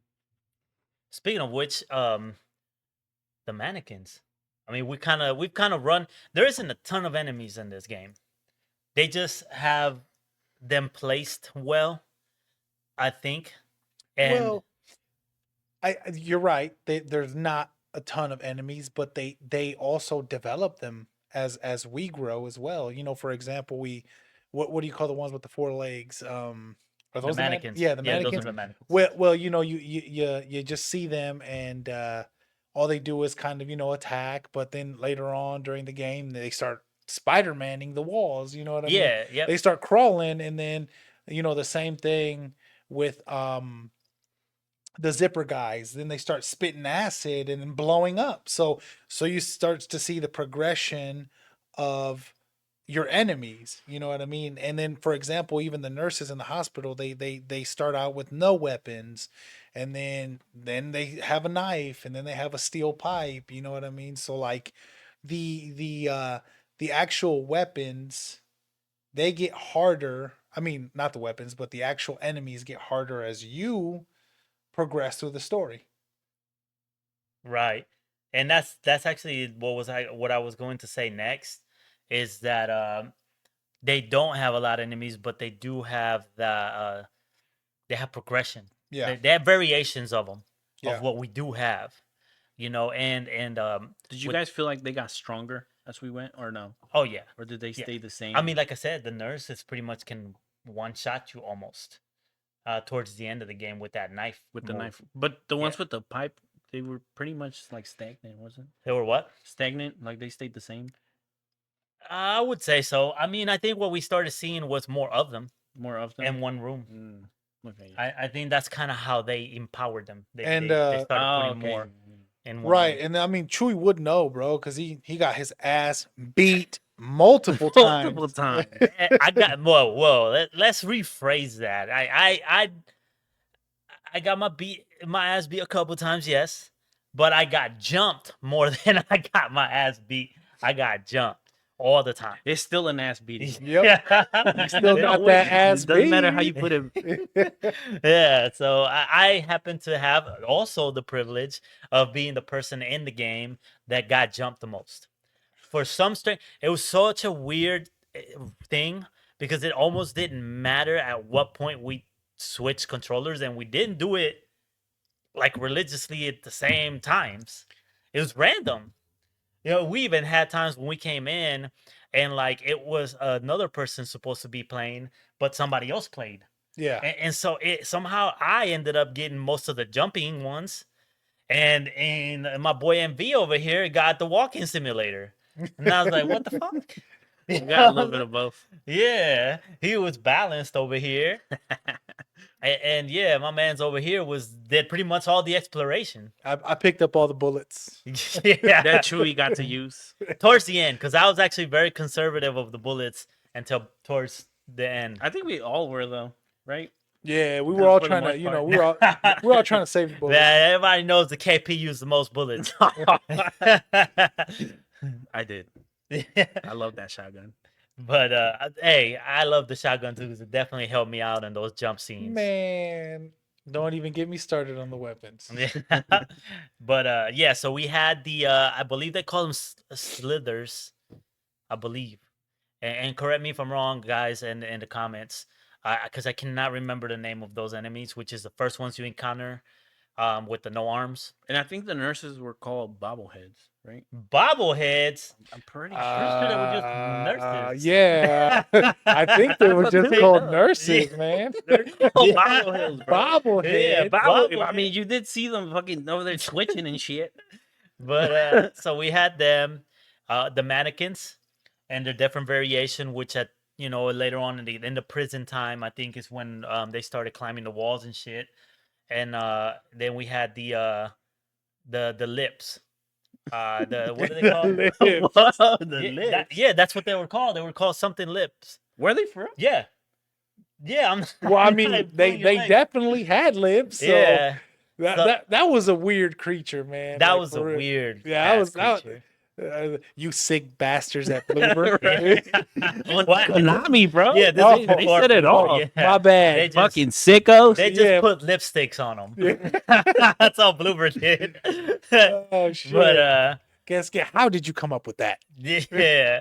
Oh yeah, flesh lip. Flesh lips. Yep. Flesh lips. Yep. Okay. Which Then- is grosser than what I said. yeah. Then the one you're talking about that slithers called lion figure. Line figures. Yeah. Yeah. Lying or line? How do you say? Lion. Yeah. Lion. Lion figures. And yeah, the mannequins. Oh, okay. So they are called nurse, but they're called bubblehead nurse. But it's not bubble like this. No, it's bubble. Bubble like what you blow with water. and soap. Let's just keep it at nurse. Yeah, let's just keep it at nerds. We know what I we're was talking about. I was just letting you guys know. So there's the flesh lips, the lion figures, the mannequins. They all have progressions. The flesh lips, and then we had the bosses, right? So we had a pyramid head, of course. Yep. We had abstract daddy. Yep. We had Eddie Dombrowski, who turned on events there. Ended Yep. up being a boss who we later found out has been clapping us this whole time. Yep. So- And we also had a variation of the flesh lips as a boss. Remember that? The hanging guy? He had like They're flesh called lips. Mandarin. Huh? Mandarin, the ones with the arm. Mandarin or underhanger. Underhanger. Jesus Christ. Who came up with those fucking names? Yeah, I right. know, that's some Oh, weird and shit. then we had the bugs that I can't remember also, but I guess that was kind of a wink to one of the previous games. So were they not originally on the Silent 2 then? I believe I don't remember, but I know that either way they were kind of a love letter to the two-way character that wasn't one of the previous games.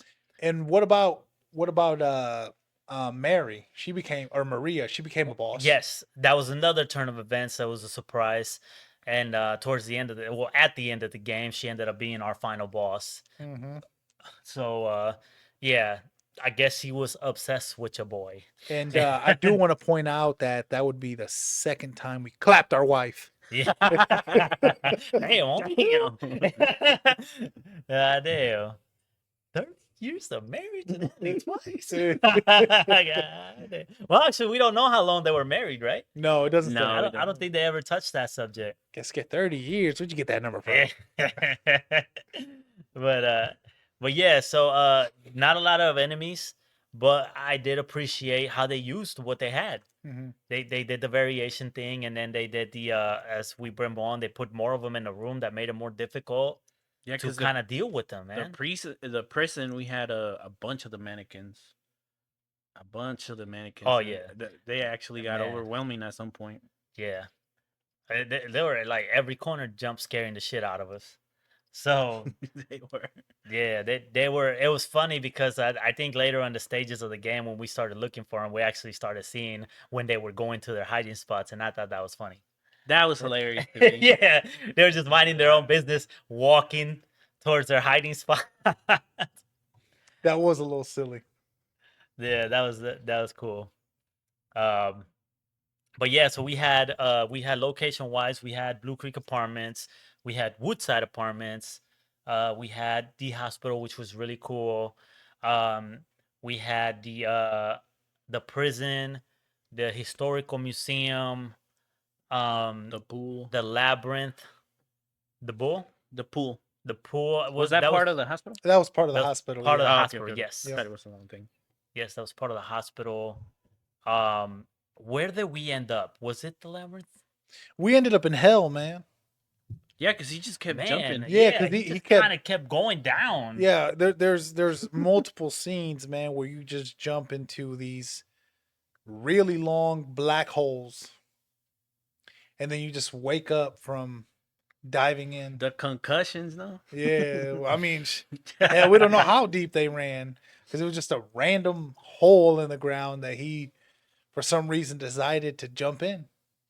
So where it took us, well, who really knows? Yeah. Yeah, I think it was called officially it was called the Crossroads. I believe that's what that last bit of it was called. For location-wise. the right before the labyrinth or right after? I think the Crossroads was the final location. Oh, that's I final- think. Oh, okay. Yes. That's where we ended up meeting Maria and whooping her ass. But yes, so we had that stuff going on. When did she first get killed? When did who first? Maria. Because remember, we were getting Well, chased by she we were getting chased by paramedic. Pinhead Larry. Pinhead Larry. I forgot about Yeah, and then Yeah. we were running to the elevator, and Was it at the hospital though? I think it might have been at the hospital, but basically, man, this is the first time I've ever seen James run, like Uh, actually I run. wouldn't Man, call I remember when I also had the privilege of playing that one scene where he was chasing me and Maria, and he was like, I like yeah, he was doing a Light run. brisk walk. Man, Yeah, a power walk. yeah, he was power walking to the elevator, man, and Yeah. somehow he managed to get ahead of Maria. Yeah, the and, cutscene- in the and the cutscene, cutscene, he he was was fucking hauling ass. hauling ass, dude. and he passed He was the like, shit out "Move, of bitch!" Like kind of white Yeah, chicks. yeah, like on white chicks. He's like, move, bitch. and then before you knew it, she got a spear to the back of yeah, head. Then she got clapped again. Hey, she died 3 times. bro, Man, she that got James did not give no fucks no, about he her did life. not, bro. That bitch got shish kebab. Yeah, Damn. that was hilarious. They had that scene, Yep, but yep. it was so fucking back of the neck, hair standing up scene, man. Because I felt like he was right on me. Yeah, yeah. Man, they do good at that. Well, They it's do it's good at that. it's fucking crazy because like didn't wasn't Maria in the elevator when she got taken or was No, he? the doors were kind of like stuck in, and James was trying to open them, Oh and she couldn't get yeah, in, and that's then Yeah. right. fucking Pyramid Head got her through the back. Yeah, he was Yeah. like, I know what your problem is. This thing's in your way. He like, he Yeah. moved it out, and then the elevator closed, and we were good. And James showed no emotion, right? He was Yeah. like, I think Alright, he let's got go. a little teary eye and stuff, but I mean, yeah, in general though, James didn't really show a lot of emotion No. in the whole game. He was kind of dead inside. I until the end of the like when we got to like the last locations, Well, yeah, I James think was kind of a rock there. no, I think it was when I think it was when he discovered that he killed his wife is when he started to show more emotion. Yes, yes, and you could hear like it was kind of cool to actually hear it because he's like, you know, Yeah, like you like could actually, trembling type. yeah, it like was it was almost like he started to remember everything. Like everything's just like all the walls broke down and everything just hit him at once. Like in some way it almost made the game scarier. yeah, Because you got this person that you've been walking through this whole thing all calm, Yeah. finally getting scared, and it almost upped the ante. You Yeah. know? Like it almost made it that way. But man, such a great experience. And like how could we have gotten through this whole experience? And we have to talk about it. We gotta talk about that map. hmm Holy shit, man. I've never ran into a game up to this point that I've wanted to talk about the map this bad. That was a badass map. It was a badass map. yes. I thought the way they did it was perfect. For being what it is, like a survival horror, you're not supposed to know where you're supposed to figure it out, right? Explore everything. But I do like the way that the character, James Sunderland, interacted on his own with the map. They even added that little interaction every now and then You when can we see would him see pull it out, and then yeah, he'll pull it out and use that oh so come in handy Amazon basic marker, you know what I'm saying? Like he is like whoosh, he was scribbling the shit out of that. And it was also super dope that not only was he marking like points of interest, Yeah. but he also made it a point to write down codes that we were running into for the puzzles. Oh yeah. And reminders. man, yeah, that I'm was telling actually you, cool. man. Any other video game publishers, developers that see, that get a chance to see our video, man, we want more of that. Yeah. Like That was we want that shit was dope. yeah, it And was. shout out to Bloober for it. Or I don't think that feature was in the original. No, I think that was a Bloober feature or whoever did, developed that. But like whoever did that, man, you guys Kudos, came in honestly. because like I said, who wants to talk about a map? Yeah. You know what I mean? But we gotta give it up to you because that is how we want to experience games. Like the character made us feel like we were there with him. Yeah. Yep. You know what I'm Yep. saying? Yeah. We were going through it with him and experiencing it every step of the way. He was writing, marking territories every time we ran into a wall or a door that we couldn't open. He marked it, Yep. and it would show up on the map, and it was like, man, that shit is dope. Yeah. Yeah, because you could go back and see like, okay, I went over here. I need to go over here. Like it kind of showed you to like a way to go through it because some of the ways were locked. So you Yeah, kinda Yeah. so gotta he go through actually the marked rooms. like Yeah. an arrow identifying that there was a little pathway there of some kind. Oh yeah, the arrows pointing the opposite and then the line in the middle. Yeah. Hell, he even go as far as he even numbered the ladders. He even put numbers on the ladders, so we knew. Oh we- yeah. towards When the we were end. in the prison basement or whatever. Yeah. Yeah, he And was like numbering 1, all of this. 2, The ladder 3. 1, and that man was trying hard. Just trying to Yeah, remember. to traverse this crazy world he was placed in. Yep. Yep. So, man, it added to the atmosphere, added to the vibe of the game, added to the experience and how we experienced it through his eyes. So, man, do more of that, games. Do more of that. Definitely, we loved it. So that was definitely and that was part of the mechanics, man. And that's why I wanted to talk about it because that's the other thing I think we should definitely touch on is uh the mechanics, right? Like the how we solve puzzles and how James moved as a character in this game. Mm-hmm. Super clunky for sure. Well, I think yes, I agree with KP. It was very blocky, clunky. Not a whole to be not a whole lot to be desired as far as like that goes, but I think it was perfect for this game. For what it was. Yeah. the Yeah, for what it survival game. was, as far as we know, it's an average Joe, a regular civilian, With strong surviving. knees. Surviving in this environment, and he definitely played that part. I mean, throughout the whole game, you see the enemies getting stronger, but you still have this basic person, like he's not gaining superpowers.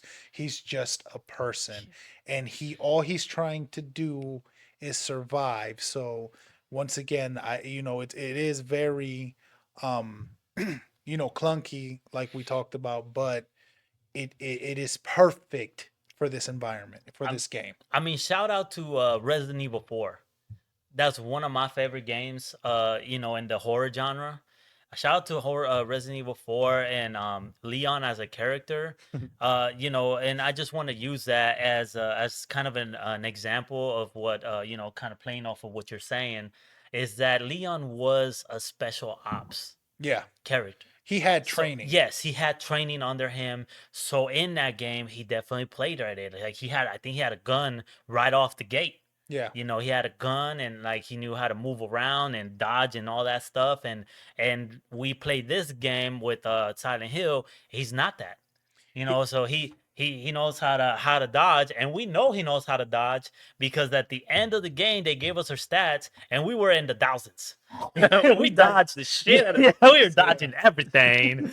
well, I mean, when you look at Leon Kennedy and James Sunderland, like even their dodges are different because my guy's dodging with rolls and backflips, and then you got a guy who just stepping to the side. You know what I mean? So like you could see right away like the difference. You know what I mean? From an average Joe to a military trained operative. Yes, Big big difference. yeah, and like I said, in this game, you don't get a whole lot of abilities to your character, but I think it's perfect for this game because you are a civilian. You don't know, you don't know tactics, you don't know military operations or none of that. You're not trained for the environment that they threw you in, and I think that's perfect. I think Hell, that, you didn't know what you were about to get into. yeah, You were just going there to on this letter. You didn't know you were gonna end up in this world where all This these hell world, creatures, yeah. yeah, and all that stuff. So no, I agree. The way that you move the character is definitely reminiscent to what we're doing here yeah. and who we are as a character. the very simple mechanics, but it works very well for the game. Keeps you on your toes. Yeah. Keeps you on the edge. I did, however, because I want to give a shout out to the fact that there was the good balance of realism and gameplay logic, like video game logic. And one example that I want to throw out there that I really liked is the fact that he did not have a stamina bar. Mm. I like this. This is the kind of stuff that I'm talking about. Like, I like the realism of the fact that he's not a special operative, so Yeah. he has limited movement and knowledge on combat. But video game logic, right? He doesn't have a stamina bar, so we kind of power walking everywhere, and I appreciate that because it makes the game experience good. Hmm. There's some video games out there that have some realistic mechanics that I don't appreciate. Hmm. That are like, you could have kept that. I don't want that. You know what I'm saying? So I do appreciate the use of video game logic and the way it was used in this game. Mm-hmm. Weapons, were pretty civilian. You know what I'm saying? Man. Uh, I think the mechanics for the weapons were well placed as well. The mechanics of the game, like the actual mechanics of how you use the weapons, the reloading, and switching weapons, how he uses the bat and all that stuff makes a lot of sense for the character. Hey, Envy, Um, let us know how you feel about them weapons. Man, You love look, that shotgun, don't you? Nope. Look, I think the weapons themselves, they were much to be desired. Like for example, you acquire your pistol. Yes, it's compared to the stick or the steel pipe. There is a difference, right? But then when you come to acquiring the shotgun and all that, the weapons themselves, in my opinion, they don't really have a difference. You know what I mean? Like they don't kill anything any faster. Like the only thing that I noticed between weapons, man, was the rifle. The rifle was a one shot kill. But Even then, you have to place it right.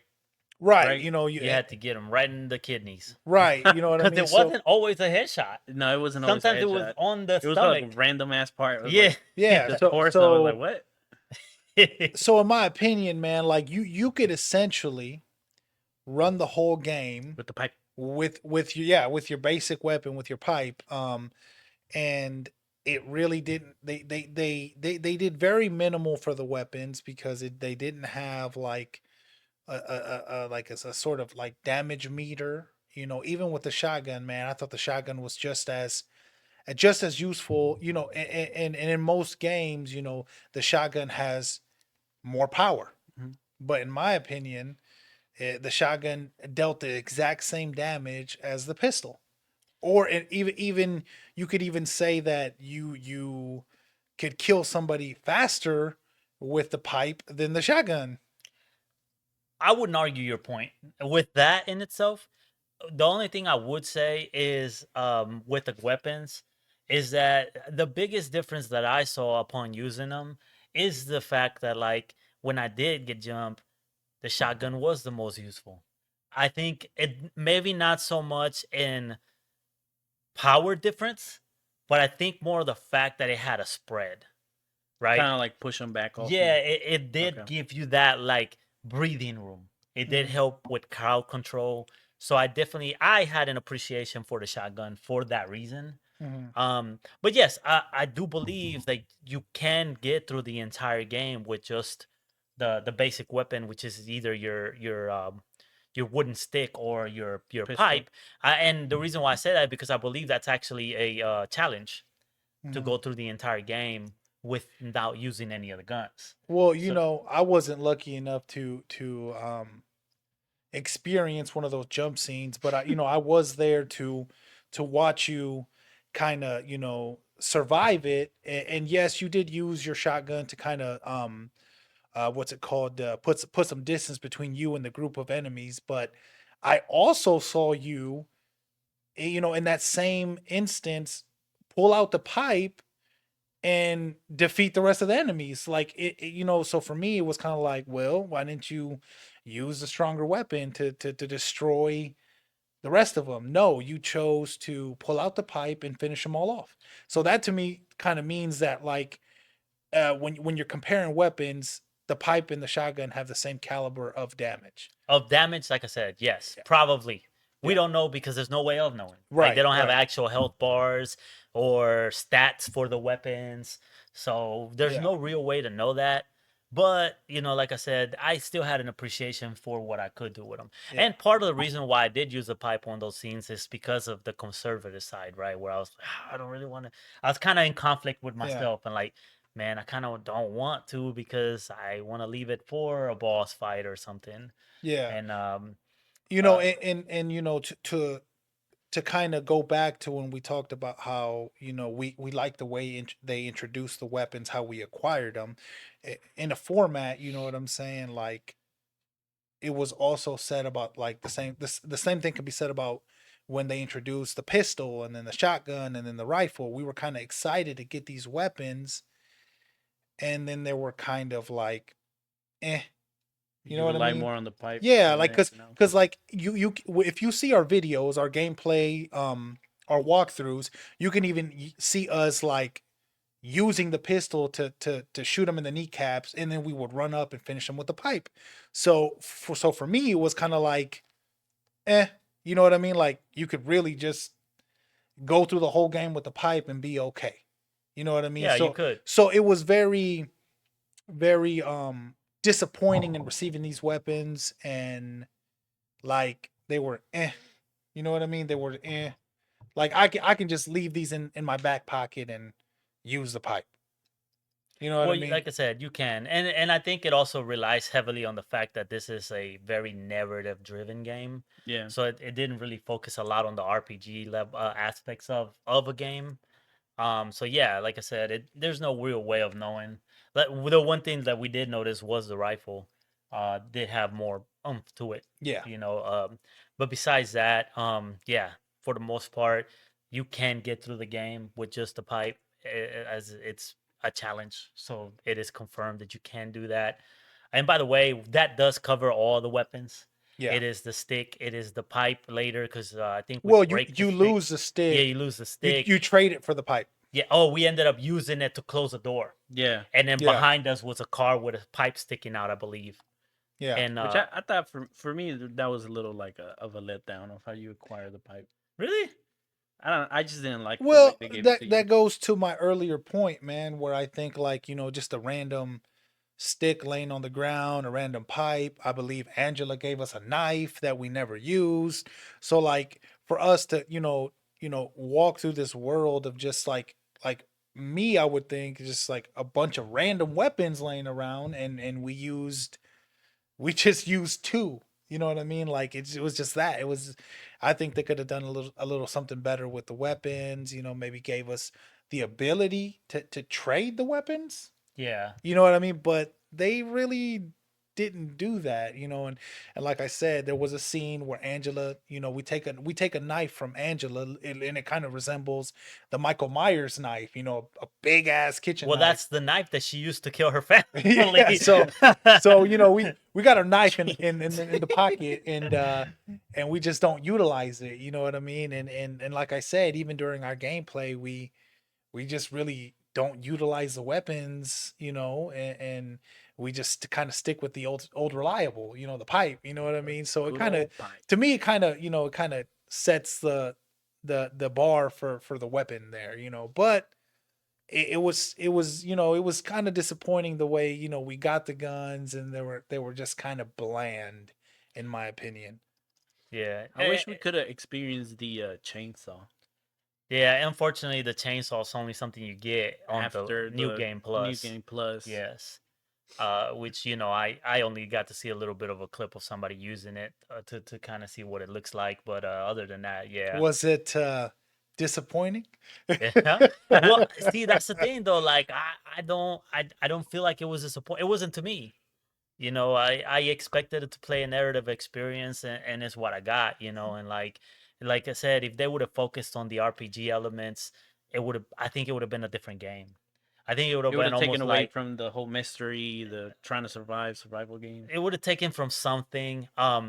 It would have made it more of a Dying Light or something like that. And I think Dying Light has its place, and I can have fun with that. Well, But this is what I wanted from this game. maybe not like maybe I'm looking for a little bit more like for example, like if you were to shoot an enemy, boom, bullet hole, with a pistol, but maybe like they could have done something better, like maybe decap like they could have lost a limb with a shotgun. You know what I'm Yeah, saying? because I even You know shot what? him like I would actually agree with that. Yeah, you see what I'm saying? So like for me, when you're up close and personal with the shotgun and you just blast at them and they shake it off, that minimizes the shotgun. Like I would have appreciated maybe not like stats or whatever on the weapons, but if you would have shot one of the nurses and she would have lost a leg, and then she would have been on the floor crawling, I would have appreciated that. Hey, that you would know make more what, sense. Bloober? We met in the middle, right?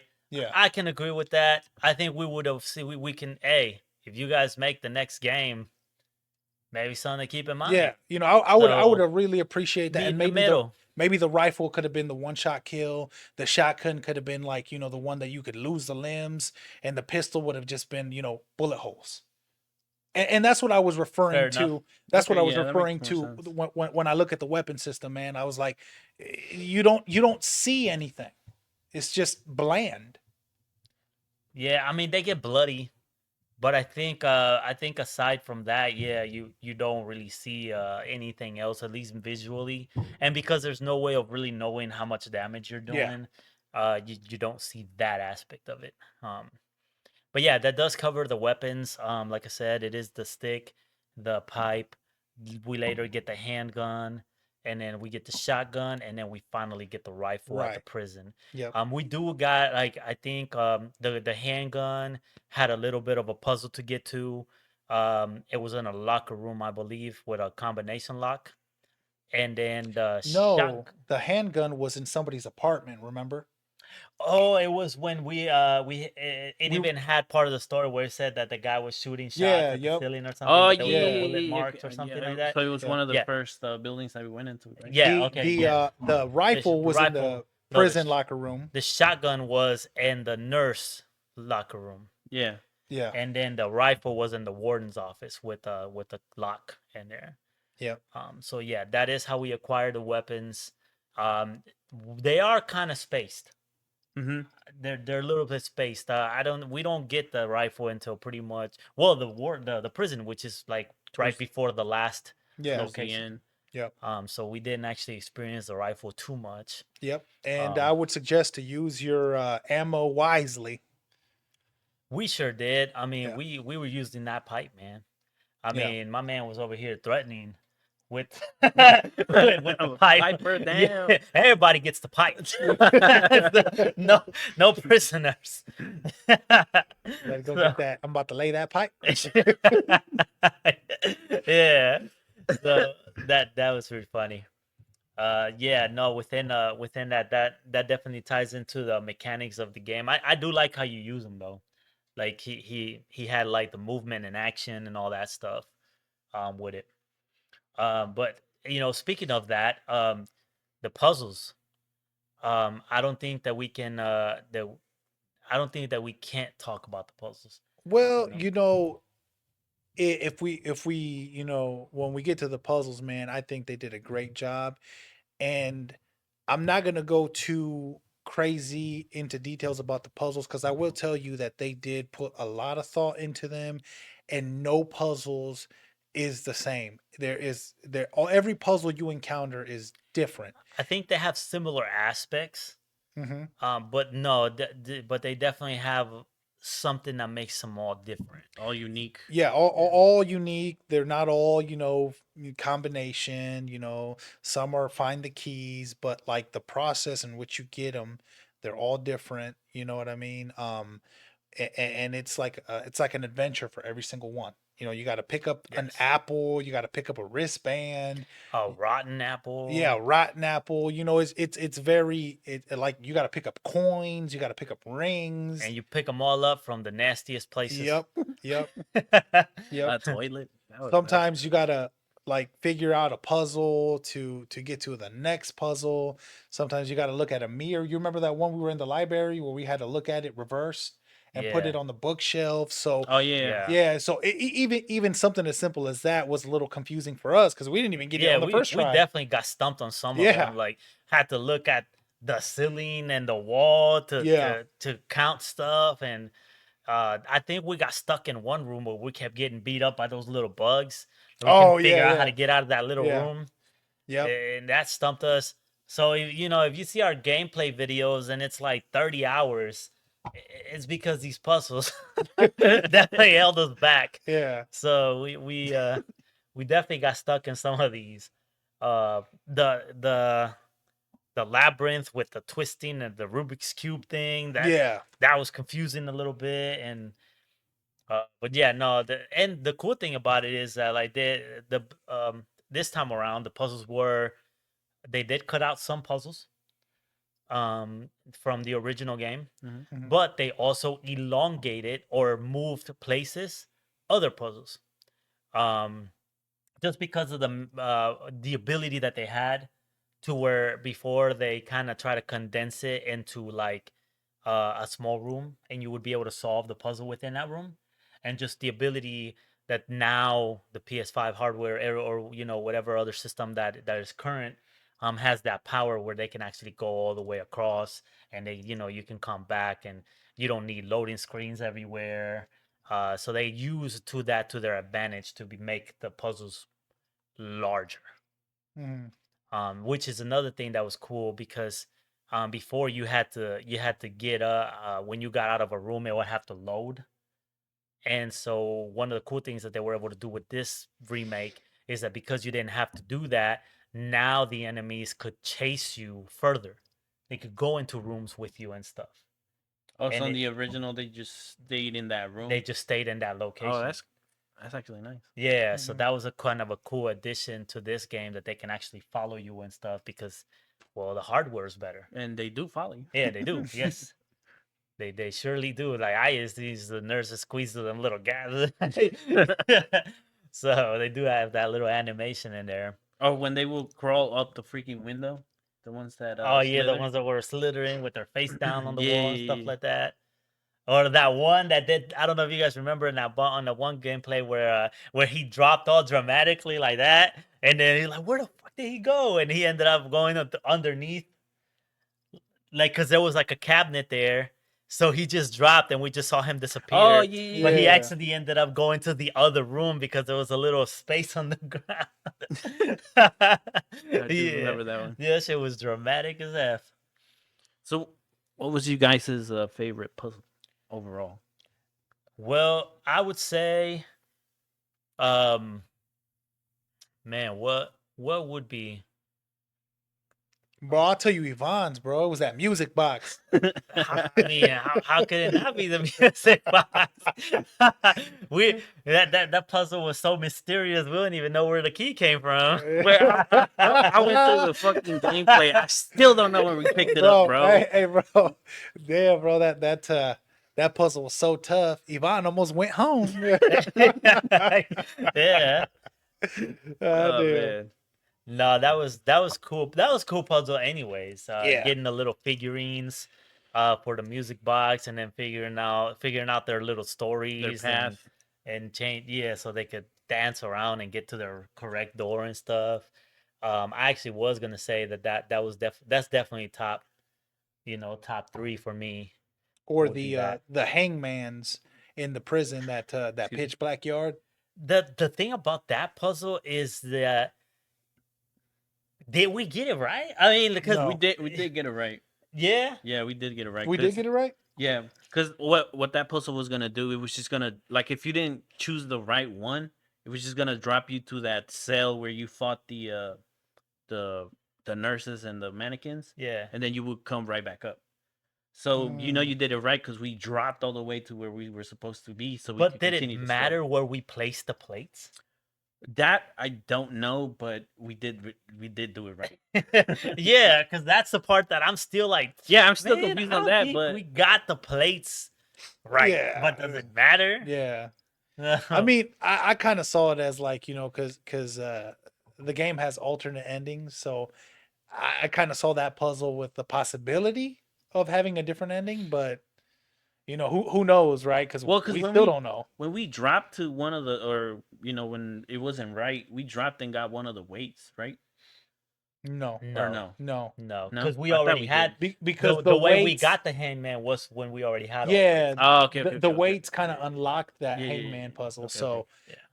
like, so for me, it was kind of like, we dropped into a room that had a hole, I believe, and we jumped into the hole, and that kind of led us to a different area. Mm-hmm. Now, my thing was we tested maybe two of them, Yeah.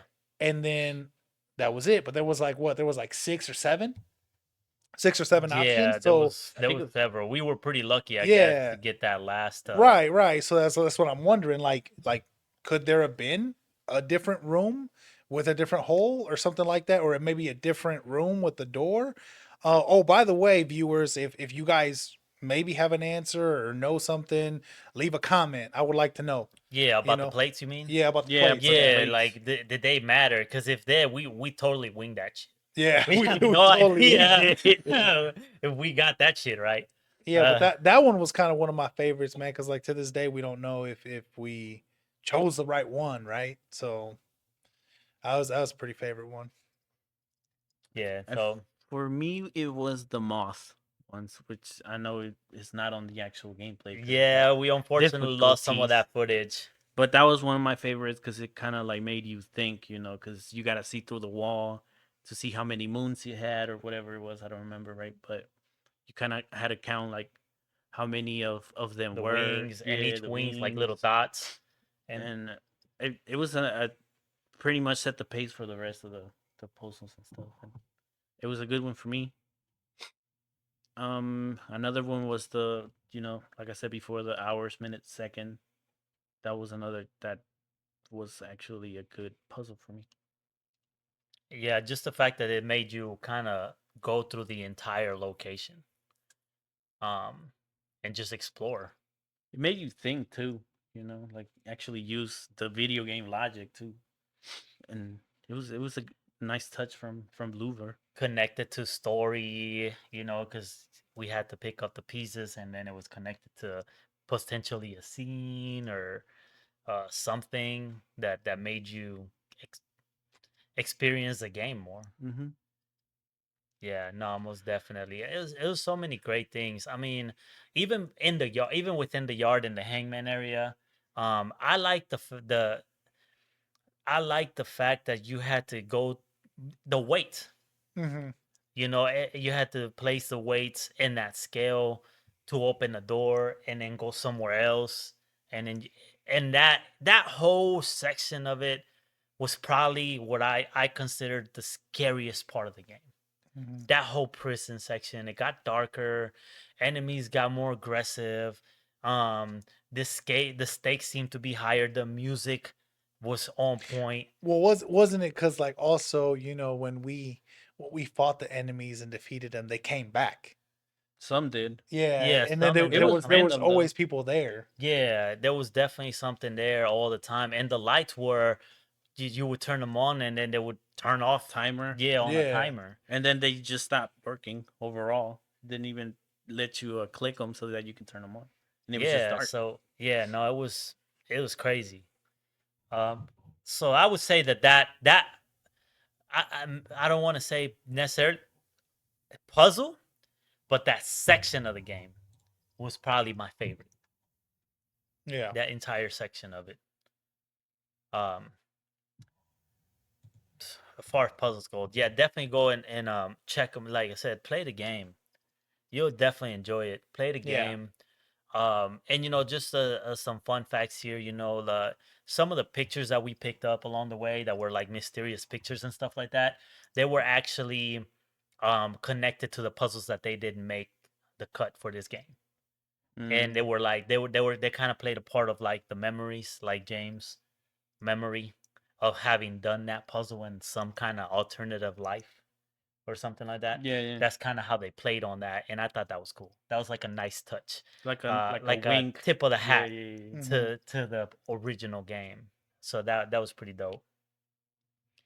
Yeah. I thought so, anyways. What about did you have anything to add to the puzzles side of things?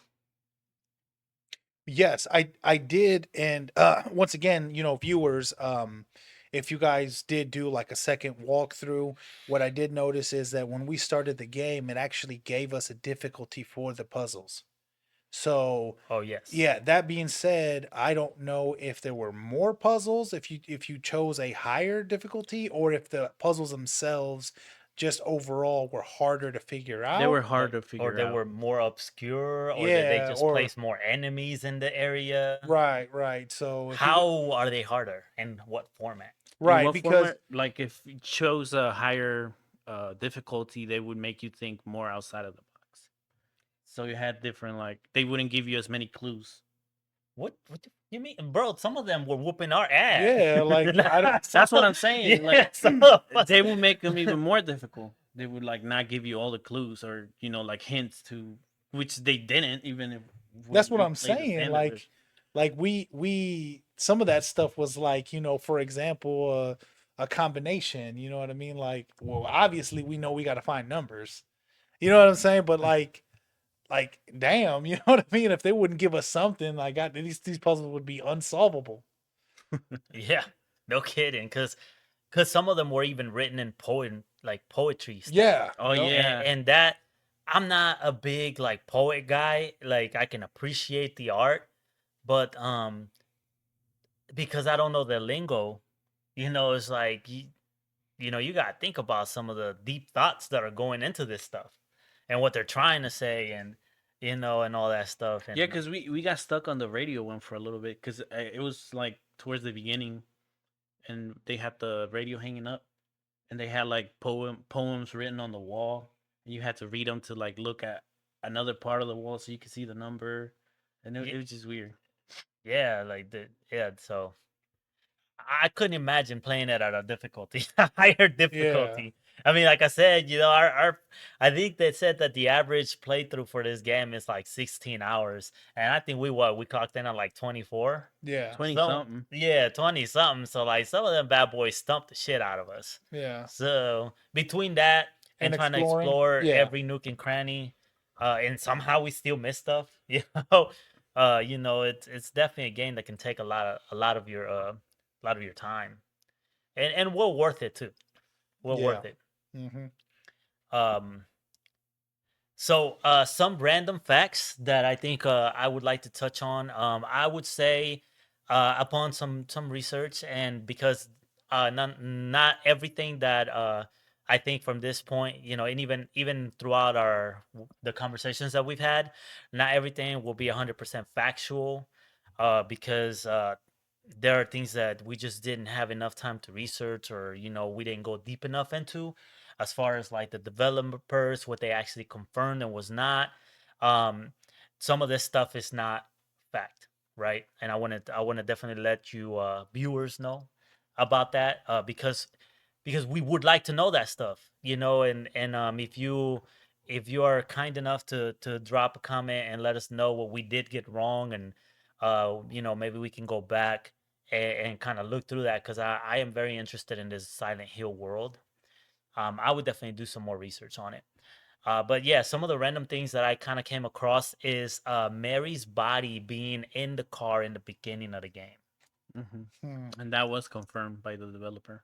Yeah, so that kind of gives me chills to think about. So he drove up with a dead body. Yeah. Yeah, and that also kind of adds to the whole thing, right? Like, because the reason why he's there is because of that letter, Yeah. and he's like, he got the body right here. He's like, what the fuck? The red flag for sure. Yeah, so that's crazy. This That whole game's filled with red flags. Yeah, that's so crazy to me. Finding that body in there. And I did actually go back in there and try to angle the camera on myself, You could and you see can it. see it in there. Yeah, you can see it in there for sure. Um, I think also they had a lot of references to the Silent Hill world, and like I said, in connection to the cult right? The drawing of that demon in the bathroom, and in the nightmare world where you saw the wallpaper peel off and you had the cult um in the background. Um it it also has references to the town, as you're going along and you're picking up the notes and you're reading what happened and the what was it, the plague that had happened in this town? At some point, whenever they had the prison and it was like up and running, they had the plague come in and started pretty much taking out the prisoners out. Because Yeah. even throughout, when you're going throughout the prison, you find little notes talking about it. Like don't get too close to the prisoners because you could get sick. Yeah, and it's not even just that. It's they had like notes of like a gruesome murder that occurred at a different time frame, and that actually is linked to Silent Hill 4. Mm, That is an event that occurred in the Silent Hill world in a different game. And those little Easter eggs I appreciate them putting the time to put in there, and kind of just give us a little something more to cling on to, when we're looking up the stories and the origins and everything that has to do with the world. Like we mentioned, is the dress. Um, Maria pulling out the dress at the apartment and Hmm. mentioning, "Hey, how do you think I would look in this?"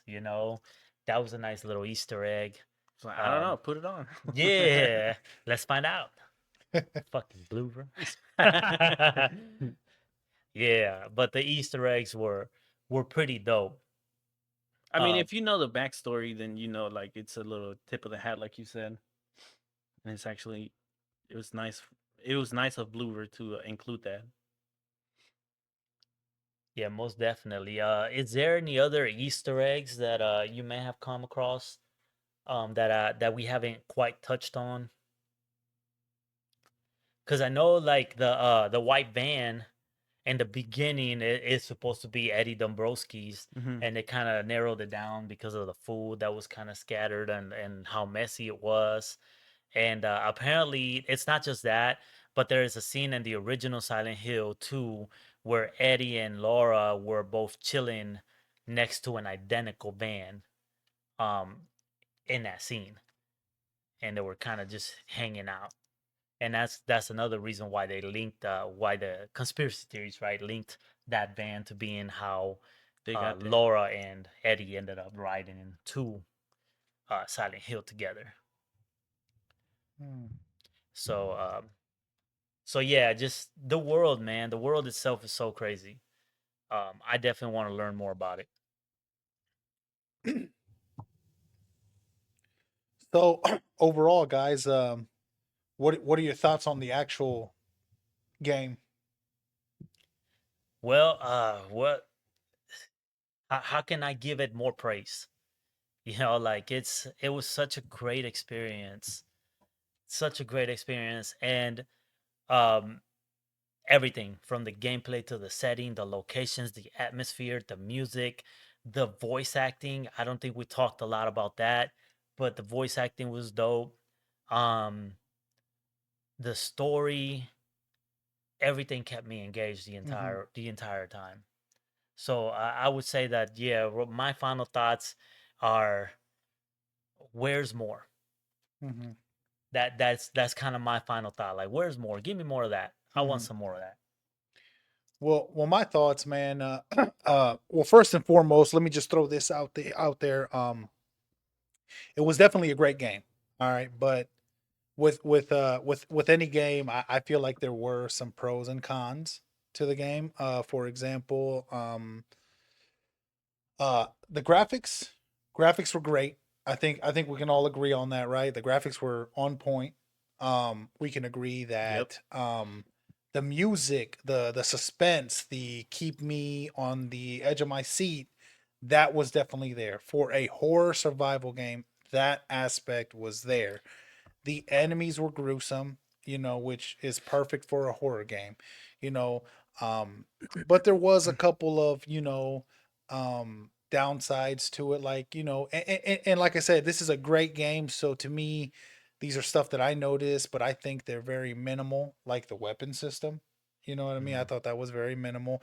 There were some spots within the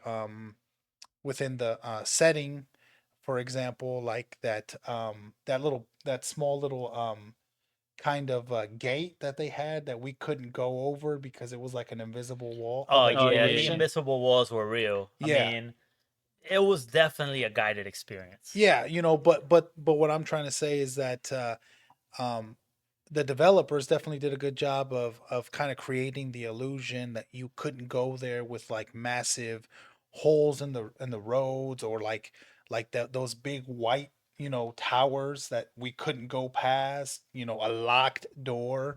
And then we ran into this like pole that apparently our character couldn't go underneath or jump over. You know what I'm saying? Yeah. So it was like a small little, like, small little details that they kind of missed out on. Again, it's a great game, but like I said, with every great game, there's a little bit of cons to it. But overall, yes, it was for what it is, a horror survival. All that was there. All the elements were there. The music, the enemies, the um suspense, the jump scares, all that was in the game. I mean, it was kind of funny too, cause like there was a section of the game where there's like a cup. What is it called? It was like Chalice. a chalice. Yeah, that was Oh just sitting yeah, in there, and like for some reason you couldn't go over it. it blocked our whole body. We could not Yeah. get past it. Yep. I do It was remember like, that. but we weren't going nowhere. Right. Right. So it's kind of comical. It's Yeah. kind of funny. And I know what you're talking about because it is an invisible wall there. Yeah. It is funny, but is it enough to be like this to down the game? Not No. at Nah, all. not No, at all. not at all. It's just funny. Yeah. It's funny because it's such game logic. Like it's to its Yeah. fullest Yeah. game logic. Yeah. Um, But I do think, though, when it comes to that, like I said before, they did a good job of Excuse me. blocking, like you said, it was a guided experience, so they did do a good job of blocking some areas completely off. Like I said, the road being completely destroyed, or having like massive garbage blocking a path, that you couldn't move. And then you run into those little smaller details where, like, Could have you done better. yeah, you guys could have done better. I yeah, mean, yeah, you guys did it for A and B, but just dropped the ball on C. You know Yeah. what I'm saying? Like I think they did notice it, because they took the time to make those areas closed off, and then they didn't do yeah. it for the rest of it. But like I said, very minor things, very very minor things. But I do think that the developers, Bloober, you guys did bring it. You guys did bring it. It was a great game. What about you, KP? Man, I hated it from beginning to end. Dying. Nah, it was a fucking amazing game, man. Honestly, from beginning to end, had you at the edge of your seat. The music was fucking awesome. The weapons they could have, like Envy did say, they could have done a little bit better. Mhm. Overall though, it's a replayable game if you wanted to, like get the other endings, or if you actually wanted to look out for stuff, yourself, and dive into that world Create even your own deeper. conspiracy theory. Yeah, and I did like that if you play this game, you gotta go in with an open mind, because you could, like, they don't give you that much information, so you kind of like make up your own story as you go playing the game. Yeah. And I thought that was a nice touch for me from Bloover and Konami, or whoever came up with that uh that type of game. It What gave room else? for the conspiracy theories and the communities that love the game. I mean, And because till this day, they're still finding out stuff, Yeah. and it's 20 years later. Yeah. So it was great, man. It was a definitely great experience that I experienced with you guys, Yeah. overall. yeah, I mean the that thing that they took 20 years to solve, that pictures The picture and how message or whatever. yeah, like I mean we can't end the video without talking a little bit about the conspiracy, right? Because I love that conspiracy about James going through a loophole. Yeah. You know, like kind of reliving it Over over and and over over. again, or almost like an alternative universe, almost that's kind of intertwining Well, you at know different that points. it's funny with the whole loophole thing because it kind of reminds me of a movie um with Leonardo DiCaprio. I don't know if you guys ever seen it, but it's called Shutter Island. Yeah, Shutter Yes. Oh Island. yeah, Yeah. Yep. Shutter Island. Yeah. Yeah, where he also did something in the similar format as James Sunderland. He killed his own wife. Yeah. Yeah. You know what I mean? And he was traumatized by it to the point where he created a new persona. Yeah. Yeah, so it kind of brings me like this game has that feel. Now, you don't know that during the whole game. You don't know that until the very end. So, Right. but it does give you that feeling of that movie because like Leonardo DiCaprio plays this detective, but he doesn't realize he's a patient. Yeah. And I mentioned it in the game that I thought that's what was going on. Yeah, at some Yeah. point you did touch Yeah. on it. It was like maybe we're stuck or something in time or something along those lines. Yeah, I do remember that. Yeah. It just in the way that it's been more kind of conspiracized, Yeah. it wasn't what I had envisioned because it's not like he's just in the mental hospital. It's almost like he's just almost reincarnating or like he's being born again and going through this thing because that's how we're finding all these bodies Mhm. and the memories of him having solved those other puzzles before. And all that stuff. Like it was even cool that somewhere in the beginning we picked up like a lighter or not a lighter, like matches, Mm-hmm. and we picked it up from a body that looks just like James. Mm-hmm. And it was almost like he had already been there, literally, like a different version of him just didn't make it. Mhm. And Yeah, because even when you find other bodies throughout the world, they leave notes yeah, telling you like the way to leave is to not leave or some shit like that. yeah, It was they like, leave what? hints of almost like it's almost like he's aware, and he's leaving notes for himself Mhm. for the next time. Yeah, which is crazy though. It's such a mind fuck, and I love it. Everything about it. Yeah. I love everything about that stuff. So Well, I it's mean, I think one of the biggest element this game brings is mystery. You know what I Mystery, mean? a lot of mystery. Because basically that's what gets you hooked too. And it's like I want to know the answer, oh yeah, and it definitely does. Like it leaves you without it. You know what I mean? So it's like, okay, so what happened with this? What happened with that? And it's like you want more. oh yeah, So Bloober, most good definitely. job on that. Yeah. Because I definitely want more. I want to see another game. Another Oh, yeah. remake, Yeah, hopefully Bloover, and 'cause possibly honestly, they hell, did great. another game. Period. Maybe not a remake, but just another continuation. So what are we trying to say here? I think that what we're trying to say is that should you play this game? Shouldn't you play this game? I think here at the Get On podcast, Mhm. we all agree that you should play this game. Yes. We think that you should, even if you did experience the game with us, I think you should go through it yourself. Yep. And It's a great it's even experience. worth going through it again. The replayability is there. It has multiple endings. Some of them are off the wall. I did look into them. So I do know I don't want to get too into that. I want to leave you guys something to look forward to because Yep. I know that we kind of been, we talked about the game from beginning to end. And just want to leave you something to want to play the game and potentially um go through the different endings and find out different things yourself because some of the ways that you get these endings are pretty dope. Like some of the ways that you have to do it is pretty cool. So I believe that here at the Get On podcast we want to say you should play it. Yep. For I think sure. so too. One way or the other, enjoy it, go experience it, play it with us if that's the only way you can do it. For the casual gamers that might not have time, you know to actually sit down and play the game, and you're just over there experiencing with us, we welcome you. We're thankful that you chose us to have that experience with. I'm happy that I had that experience with my friends, even it being a single player game. Mm-hmm. It was I had a great experience with my friends. Yep. playing this single player game. We joked a lot. We had a lot of great times. We had a lot of jump scares that we enjoyed together as a team. Nobody wanted to play the game.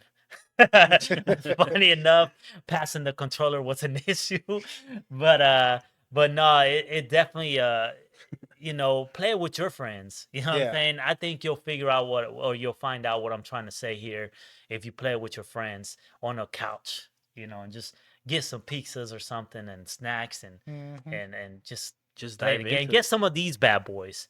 You know what I'm saying? Shout out to Ghost, man. If you guys are listening, we love your drinks. Uh, Definitely you kept know, us up playing that game. yeah, definitely keep us Yes, up it to did. these late night gaming sessions that we have been doing and love every second of it. Yep. Is there anything that you guys loved or would like to add to whether or not they should play this game? I think you pretty much nailed it. Yeah, you pretty much nailed it, man. It's a great game. It's definitely what you're looking for in a survival horror game. I know, like I said, I did mention some cons, but in my opinion, they're very minimal. They're just things that I noticed, and I nitpicked at it, but it does not change what I feel about this game. And this game is a great game. Bloober did a good job as far as providing the horror to this game. So, and they did well. I say overall, music, graphics, mechanics.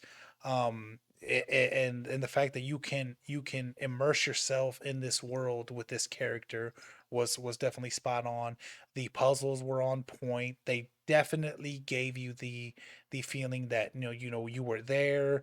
You had to use some brain power, so you never fell asleep on this game. Oh no, Yeah, not at you all. never, the jump scares were there. They did a good job of confusing you when an enemy was there or not there. You never knew.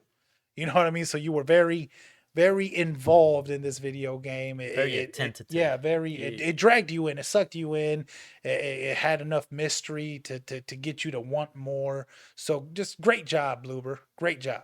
Yeah, and I would also like to add, I like to joke around a lot and stuff, but I want to add that we are not sponsored. We are not sponsored by Ghost.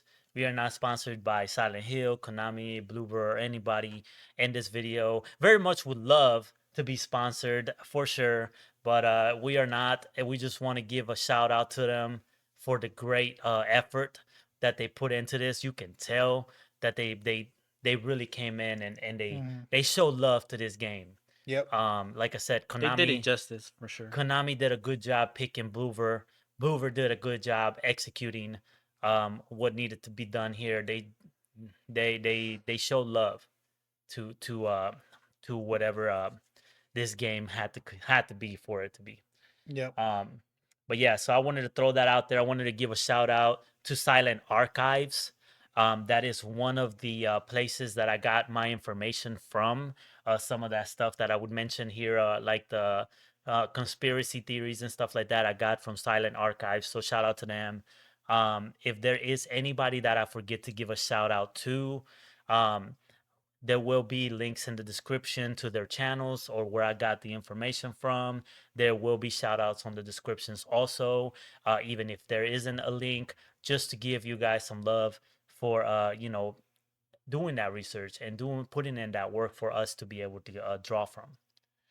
Is there Yeah. is there anything that you guys like to add to that portion of it? Yeah, yeah. I'm looking forward to Bloober and see what they got going on, as far as their future, because I thought they really put this game. The amount of detail in this game was amazing. So I am definitely looking forward to seeing what else they put out, So Bloober, you're on my radar, man. So I can't wait for your next game.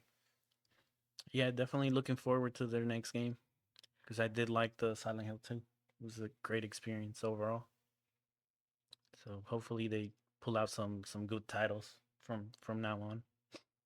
Yeah, and if we are lucky enough to have somebody from the development team look at our video, man, I'd love to extend an invite to maybe come on our show one time. Maybe we can do an update to this video. We can do like a little just a little kind of talk about You know, maybe you guys can share some information or some things that you guys are working on, even if it's not Silent Hill related. We are interested to seeing what else you guys work on. So Yeah. I definitely want to give us and send out that invite. You know, if you do happen to run across our video, do know that we would love to to have you uh, i- in our video, in our podcast as a guest, and just kind of talk about what you guys have going on.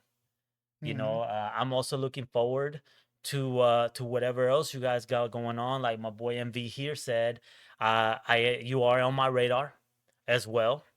And I'll be looking for your projects, whether it is Silent Hill.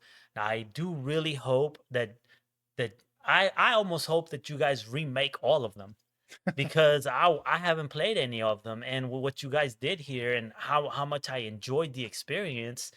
I want more of that. I want Mhm. to go through the other games in this format, with these new improved graphics and new ways of storytelling that you guys used. And the new mechanics and the map and all that stuff that we loved about this game.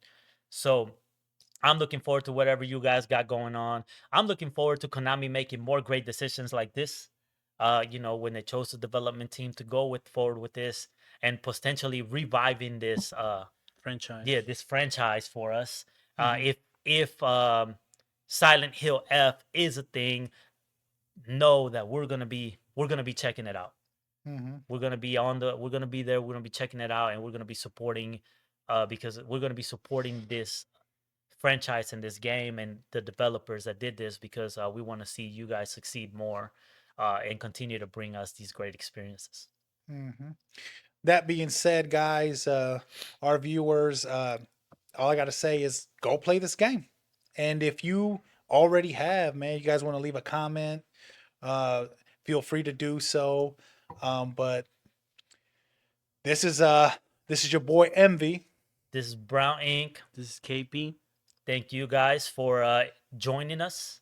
Thank you for coming into our podcast, and thank you for experiencing the game with us if you did. And Yep. if you didn't, check out the videos as we're gonna link them, Yep. and just come down this walk and keep going with us, because this is just the beginning. Yep. And if you enjoyed the videos, please, please, please don't forget to like.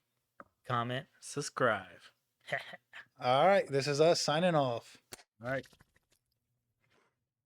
What up, everybody? It's your boy Brown Ink. This is KP. Envy. And we're here to thank you for your support, coming out and enjoying the videos. Hopefully you guys enjoyed the experience. Stay tuned in for more episodes.